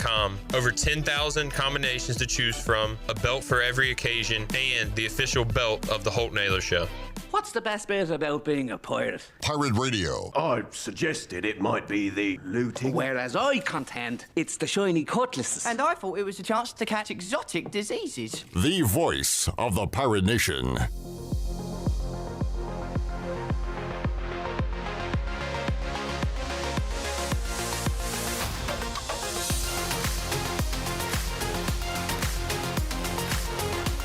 You're listening to Hour 3 of Pirate Radio Live. This hour of PRL is brought to you by Bud Light, reminding pirate fans to stay in the game and drink responsibly. Bud Light, the official beer of the ECU Pirates, and proudly distributed by Carolina Eagle Distributing since 1989. Now, back to the show. Welcome back. Country Mart has been locally owned and operated for over 40 years and is your premier country store serving the best cheese biscuits and country food around. Country Mart is open every day and has 2 locations in Bethel on Highway 11 and in Stokes on Highway 903. Both Country Mart locations are top-of-the-line fuel stations serving Shell gas, including 93 ethanol-free high-octane gas. Country Mart, fueling you up with great food and your engines with great gasoline. Also, if you're cruising around town or headed out for a weekend adventure, make sure you're riding in something you can count on from Capital Subaru of Greenville. These folks aren't just selling cars, they're supporting our community every mile of the way. From brand new Subarus with legendary all-wheel drive to quality pre-owned vehicles, Capital Subaru has your back. Friendly service, no gimmicks, just great deals and even better people. Stop by Capital Subaru of Greenville today or visit capitalofgreenville.com. Capital Subaru, love what you drive. Now let's head back into PRL. Here's Clip. Yeah, I don't want to jinx anything. Still a couple of days to go, but man, Bone is killing the reads this week. Thank you. Flawless. Oop. Flawless. Pretty flawless. What do you think, Wes? I think he's doing an excellent job. Yes, sir. It's better because I'm not doing it. Well, I'm not saying that. I'm just saying Jared's been really good at it. Y'all have worked together a little bit in the past, but this is really for the first time this week. Yeah, with this volume. Yeah. How's it going in Studio B? I feel like y'all got a pretty good chemistry going. Yeah, I mean, same as me and Shirley. How you feel, Wes? Is Jared good to work with? Yeah, absolutely. Yeah. We made a good hire with him, huh? Absolutely, you sure did. Came up through the Pirate Radio intern program. Yes. It's kind of like soccer, like European soccer. You Just get like somebody else sitting beside you. just like me. No. Okay. If you remember, Chandler was in the intern role. I do. But yeah. But you want an intern? False. Were you really? I was, Wes. I did not know that. I was. We all went because I hired you. That's right. You hired me at another place before Pirate Radio. Wait, who fired this very radio station? Hired. Oh. Yeah. WGHB in Farmville. I worked out there running the board, and I don't think I did any. Well, I didn't do any on-air stuff there, but I did like call a few games and things like that. Yes. But thank you, Wes. Yes. Without you, I would not be here. Right. I mean, and there was a chance that you were going to be able to call Lenore Community College baseball, and things happened there. We went south. Yeah. But hey, it would have been all right. A lot of headaches back then. Yeah. But it wasn't my.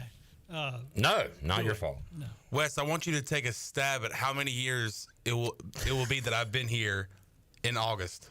This August, it'll be how many years I've been here? 8. Close. 9. Really? Be 9 years. That's crazy, man. I think like an exact month from right now will be 1 full year for me. Wow. From it was like mid-July. Intern? Well, intern to now. Yeah. Wow. You're on you fast tracked it. It took Chandler how many years as an intern? 4.5. And I think I interned, and then I had to wait a year or two. Josh Spence moved on, Wes, and that's when I came on full. Part time then, basically. But I mean, me, you, and Chandler all had the same. I mean, WZMB kind of for you, Yeah. Chandler, and then interned at Pirate Radio. I never got in the door at WZMB. You at least had an interview. I did. I want to see Wes's resume and all the stations you could put on that. How long would that be? He's an engineer for a station that I work for in Whiteville. That's right. That's about 45. Wes, 45. 45 years or 45 stations? 45 stations. Dang. Like at all times? Now. Right now. Right now. How about ever? We're not in the hundreds, are we? No, I can go ahead and say, I can honestly say now 45, and that's and all time 45. Dang. Okay. Because I've never been fired from anywhere that. That is really shocking. I have to say. And he's on the board of election in Greene County. Part of the reason you can't be fired is because you know how to do stuff nobody else does, which is very smart. Yeah. Don't teach anybody all the things you know. I know people that wanted me to teach my son how to do this stuff. Yeah. And I said, absolutely not. You're going to fire me and bring in my boy. What are you laughing at? Jamie says, does J-Bone look at Wes as a father figure now? Oh, good Can lean Lord. on for advice? No, not really. Nah. We need to talk about Jamie. I brought up the cringy athlete on our team. Oh, yeah, I saw his comment. He said, John Rocker for the Braves, first name I thought of. For the Raiders, it would be easier to name the least cringy guys.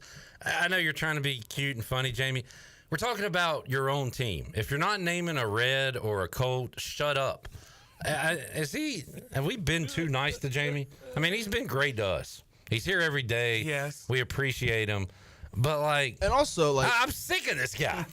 I'm sorry. I think he needs a month off. Yeah. And then come back. You need a talking to. But I mean, cringy, that's like cornball kind of stuff. Russell Wilson's cringy because he's just kind of. John Rocker's cringy because he basically said every non-white heterosexual is not cool. I'm glad I didn't say what I was going to say. What were you going to say? John Rocker's pretty cool. Yeah. Not anymore. I didn't know all that. I just. What did you know? On Survivor, I played the clip. He said, "If you were a man, I'd knock your teeth down your throat." Like, hell yeah, dude. Put her in her place, man. No, I'm just kidding. John Rocker, deplorable person. By the way, Jamie, before you leave and get suspended, if I say what member of the Big Red Machine from the Cincinnati Reds is the biggest a-hole, D-bag, who would your answer be? Because I saw a thread last night on Reddit about terrible stories by one Reds Hall of Famer, not named Pete Rose. Jamie, who am I talking about? Reds legend from the Big Red Machine that is a complete jerk. Let's see if you've heard the stories as well. All right. Wes, I have more questions. This is part of our Fleet Feet rundown, by the way. When you graduated high school, did you go to college? Yes, I did. Where? Mount Olive. Oh, cool. Isn't that where Morgan Ahlers went? That is. He played basketball there. Yeah. I was in Bible Bowl at Mount Olive as a child. We used to go up to Mount Olive and compete. We competed. John 3:16. I was in a welding competition at Mount Olive College. Really? Now University of Mount Olive. That's right. What did you weld? Oh, I can't remember. What did I weld? It was early high school, and it was a FFA class. I did so well in my class. My teacher was like, Whoa. Hold my Hold horses. the bus. Hold the bus. the Jenny bus who just sold the You Lakers. just got through saying something that does not make any sense whatsoever. Not a lick. That I was in the FFA class. Okay, you went to Mount Olive College to do some welding in FFA, and welding has nothing to do with FFA. Well, it was an FFA class. Well, you've never welded your plants together, Wes? No, your sir. Tobacco crop? You working on the teacher Yeah, of the part class. of working on tractors and stuff. Well, I guess the teacher of the class was our FFA advisor. So maybe it wasn't a part like an FFA event, but I was. Wes called him out on it. You did. He got you. How dare you not remember? Why are you going to tell fake stories? I mean, my nephew is in the FFA, and I know he doesn't do any of that stuff. I have an FFA jacket. Dang. Did they find Kraken? So what did you weld? I'm trying to remember. You know what? All right, so you went to Mount Olive. Yeah. What was you? Did you get a degree? No, I didn't. What I were you? I left. What were you trying to get a degree in? Bible studies or something? That's right. To be a preacher? Yep. Amen. Wes the preacher. But I did graduate. Let's see, I graduated 3 years later. Oh, okay. Well, I got a Bachelor of Arts degree in Christian psychology. Wait, so you did graduate? what is? Is that a Christian? What is Christian psychology? Same thing as psychology. It's just With Jesus. Yeah. I'm going to analyze you with the help of the Lord. All right. I would love to learn more about this, but we need to take a break. I'm just trying to get to your path to radio, so we'll get there when we return. Oh, that's going to be take you back a little further. Okay. But Christian psychology really has the brain turning too. All right. Remember, we've got another 2 days. We got another 2 days and another 2 breaks. So let's take one now. Back with you after this timeout. If you're looking for a delicious home-cooked country breakfast or lunch, look no further than CD's Grill. CD's Grill in Winterville has the best country cooking around. Start your day with CD's mouth-watering homemade cheese biscuits, eggs cooked to order, and pancakes so big and fluffy there's no way you leave hungry. Open Monday through Friday from 5:30 a.m. until 2 p.m. and Saturday from 5:30 to 11 a.m. CD's has lunch specials and an all-you-can-eat salad bar. Stop by, say hey to owner Jason Brown and the CD's crew. CD's Grill, 111 West Fire Tower Road in Winterville. CD's Grill, the best country cooking around. Hey, O's fans, the 2025 Birdland Hawaiian shirt is here. This year, fans have 2 chances to receive one of the most popular giveaways in Birdland.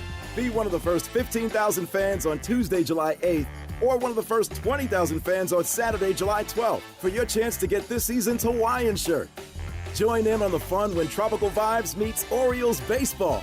Get your tickets and be sure to arrive early. Buy tickets today at Orioles.com/tickets.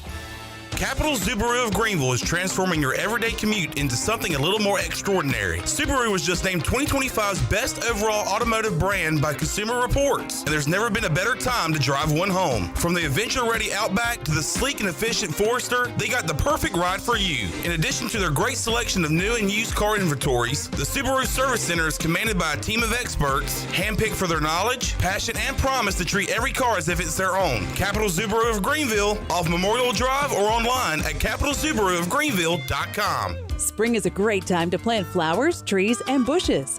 When planning your landscape, please keep in mind that you should never plant anything within 3 feet of a gas, electric, or water meter. The same thing applies if you have an electric transformer in your yard, except keep plants 8 feet clear of the front in case crews need access during a storm or an outage. Always remember to call 811 at least 3 business days before you dig to avoid underground lines. This important safety message is from your neighbors at Greenville Utilities. This is Dr. Hasty from Orthopedics East and Sports Medicine Center. Our practice has been caring for the athletes at ECU and the residents of Eastern North Carolina for more than 35 years. Whether it's treatment for your sports injury or it's time for that joint replacement, Orthopedics East provides the latest in operative and non-operative orthopedic care. We also offer on-site physical therapy and MRI services, as well as a walk-in urgent care on the weekends from 10 a.m. to 2 p.m. Call us at 757-BONE or visit us online at orthoeast.com. Go Pirates. You don't have to choose between comfort and capability when you're behind the wheel of a 2025 Honda Pioneer 704. Rugged and reliable, it delivers the power you need on the job, the smooth shifting you want on the trail. And with Honda's exclusive quick flip seating, you get the versatility of seating 4 passengers or stowing the back seats for a full cargo bed. See the latest Honda Pioneer 704 today at Ron Ayers Motorsports, Highway 11, north of the airport in Greenville. For your safety, read the owner's manual, wear a helmet, eye protection, close side nets and doors, and always wear seatbelts. Honda side-by-sides are for riders 16 and older. Are you thinking about purchasing a new home? Stop by and see us at Integrity Home Mortgage at our new location in Greenville at 1420 Arlington Boulevard. This is Talbot Green at Integrity Home Mortgage. We offer a wide variety of loan programs to help get you pre-approved. Our team of Talbot Green, Braxton Green, and Joanne Weir has over 50 years of experience and is committed to providing you with superior customer service you deserve. To get started, call me, Braxton Green, at 526-8260. Braxton Green, in MLS 222-3878. For informational purposes only, Integrity Home Mortgage Corporation is an equal housing lender, NMLS 208516. I'm Sam Jones, and for more than 3 generations, my folks have kept the fires burning for Eastern North Carolina Whole Hog Barbecue. At Sam Jones, you'll find our smokehouse pumping out wood-fired meats cooked fresh every single day. There are no freezers at our place. Everything, and we mean everything, is made fresh daily, including our sides, sweets, and sauces. Stop in and see us, and I bet you'll be able to taste our passion in just one bite. At Sam Jones Barbecue, you'll find plenty of smoke, but no mirrors. This is Brian Packard, ECU former baseballer. You're listening to Pirate Radio, the voice of Pirate Nation.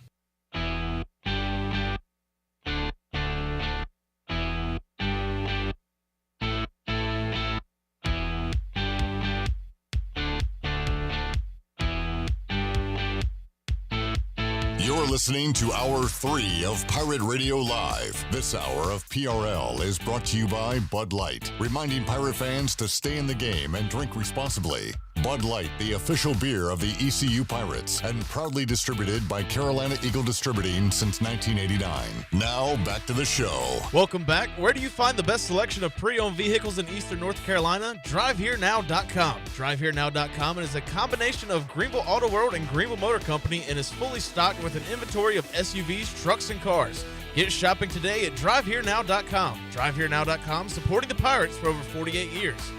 Also, Russell's Clothing in downtown Washington has everything you need for game day or any other day for men and women. Whether it is dress, casual, or even a formal occasion, Russell's has you covered. Russell's has served Eastern North Carolina and beyond for 40 years with quality clothing and personal service. Russell's Clothing on Main Street in downtown Washington, Pirates supporting Pirates. Now let's head back into PRL. Here's Clip. Yeah, we don't have a lot of time, so we'll save this for tomorrow or Friday. More on Wes's history. Yeah. We're putting together a timeline of events on how Wes got here to where he is right now. Okay. But right now, I want to do a couple of On This Days in sports. On this day. Presented by Edge and Ron Ayers Motorsports. You like Edge, Wes? Don't know what it is. Edge, the wrestler. Adam Copeland. Oh, yeah. On this day. Yeah. I see clearly. I think that's Metalingus. Yes, it is. By? I thought that was the name of the band. No. It's a pretty popular band, right? Edge Metalingus. By,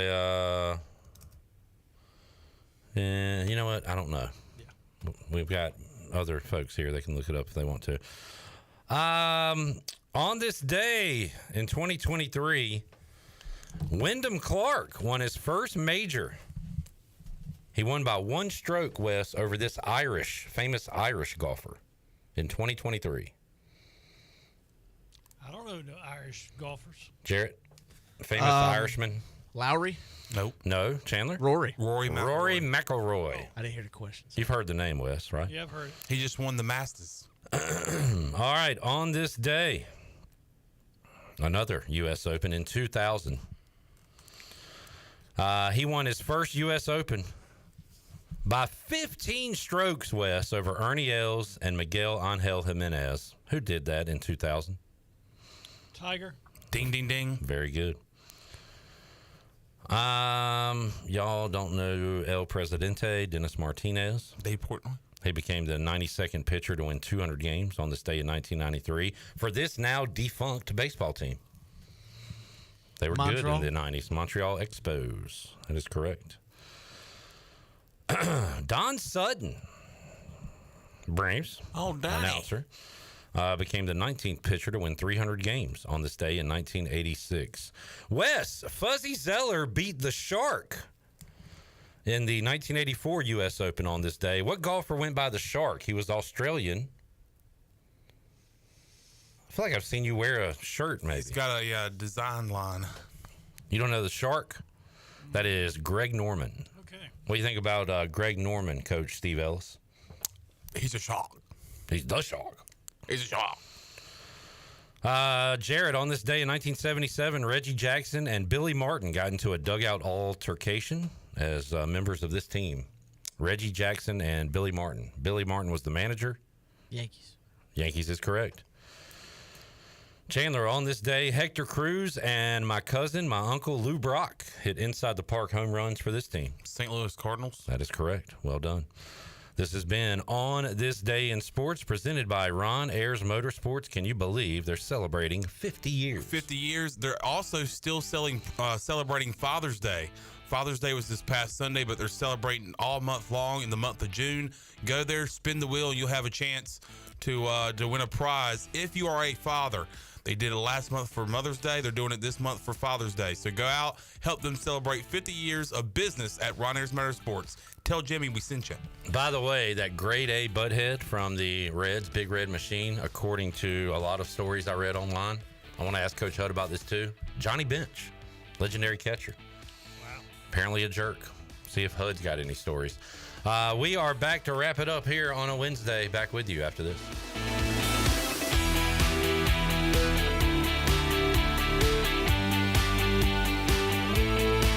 For pest control that packs a punch, BAM! Call on the experts at BAM Pest Control. Attention Greenville, BAM Pest Control is here to protect what matters most, whether it's your business, your home, or your peace of mind. They don't just eliminate pests, they knock them out. BAM Pest Control is #1 in insect control, rodent control, and yard services like fire ants and mosquitoes. BAM! You're insect-free, safe, and comfortable. Call the experts at BAM Pest Control on Hooker Road in Greenville, 252-751-3160. BAM! Pirate Nation, your dream home starts with an unshakable foundation. At Unshakable Builders, they don't just build houses, they build trust. From blueprints to keys, their expert team is with you every step of the way. Serving Greenville and all of Eastern North Carolina since 2009, Unshakable Builders turn visions into reality with craftsmanship you can count on. You dream it, they build it. Visit unshakablebuilders.com to start your journey home the right way. Unshakable Builders, build on a solid foundation. Jeff Stein here at Brown & Wood Buick GMC, home of the lifetime powertrain warranty. Right now we have GMC GMC 1500 elevation 0.9% or $78.50 off. That truck also has $359 lease special. For Buick, we got the all-new Enclave. It's beautiful. It's big. It can handle all of your luggage, kids, towing, anything. Brown & Wood Buick GMC, 4 brands, 3 generations, 2 rooftops, and one goal to make sure you leave a happy customer. Overtime's Tavern is officially open in downtown Greenville.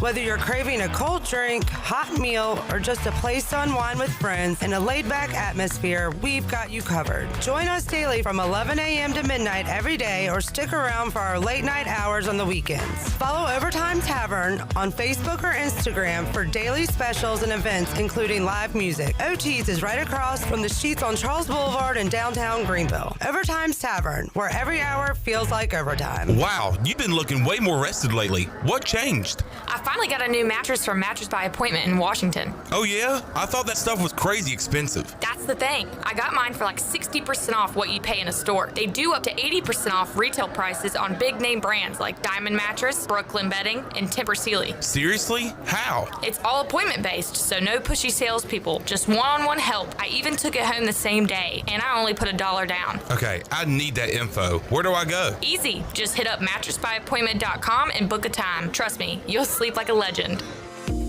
Hey Pirate Nation, this is proud ECU graduate and former baseball player Brandon Manning inviting you to join my team at Farm Bureau Insurance.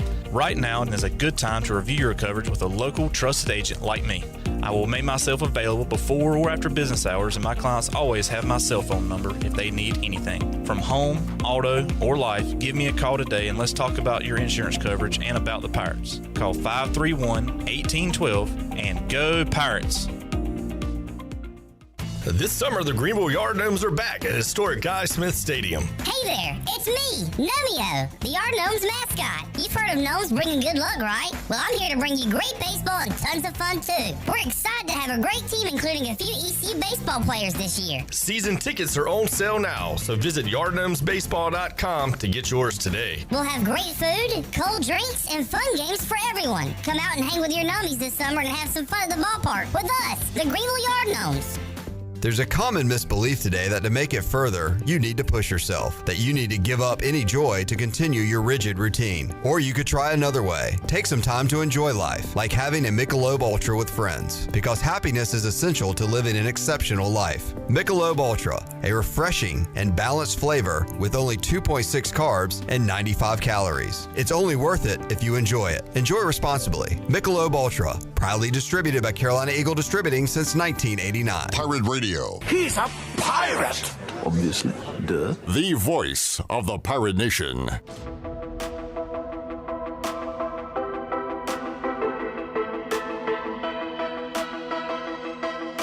You're listening to Hour 3 of Pirate Radio Live. This hour of PRL is brought to you by Bud Light, reminding Pirate fans to stay in the game and drink responsibly. Bud Light, the official beer of the ECU Pirates, and proudly distributed by Carolina Eagle Distributing since 1989. Now, back to the show. It's now time to take a look at your Wells Fargo Advisors financial report. It was a mixed bag on the stock market today. The Dow Jones was down 44 points at 42,172. The NASDAQ was up 25 at 19,546. And the S&P 500 was down 2 points at 5,981. On your Wells Fargo Advisors financial report for a personal look into investing, call Wells Fargo Advisors today at 756-6900 in Greenville. Wells Fargo Advisors, LLC, member SIPC. Now to close up the show, here's Clip. Thank you, Wesley. Great job today, sir. J-Bone, good work. Nice interview with Matt Present. Thank you. Good stuff there. Got more Jarrett Watkins interviews coming up down the pipe. Got one tomorrow. Good deal. Who we got? Kelly Seiko, Miami Marlins reporter. Talk a little Clayton McCullough and Connor Norby. Yep. Coming up on Thursday's edition of Pirate Radio Live, for the first time ever, Maeve English will join us on the program. Coming up at 4 o'clock on Thursday, 5 o'clock tomorrow, Ethan Norby, speaking of Norbies, will join us on the program. So got that and more coming up. Chan Man, enjoyed it, sir? Yes, sir. See you Thursday, 3 o'clock, all new edition of Pirate Radio Live. Shout out Jamie and all of our great listeners. We appreciate you as well. Talk to y'all on Thursday. Jeff Charles, take us home. Have a great night, Eastern Carolina. Thanks for listening to Pirate Radio Live, an exclusive presentation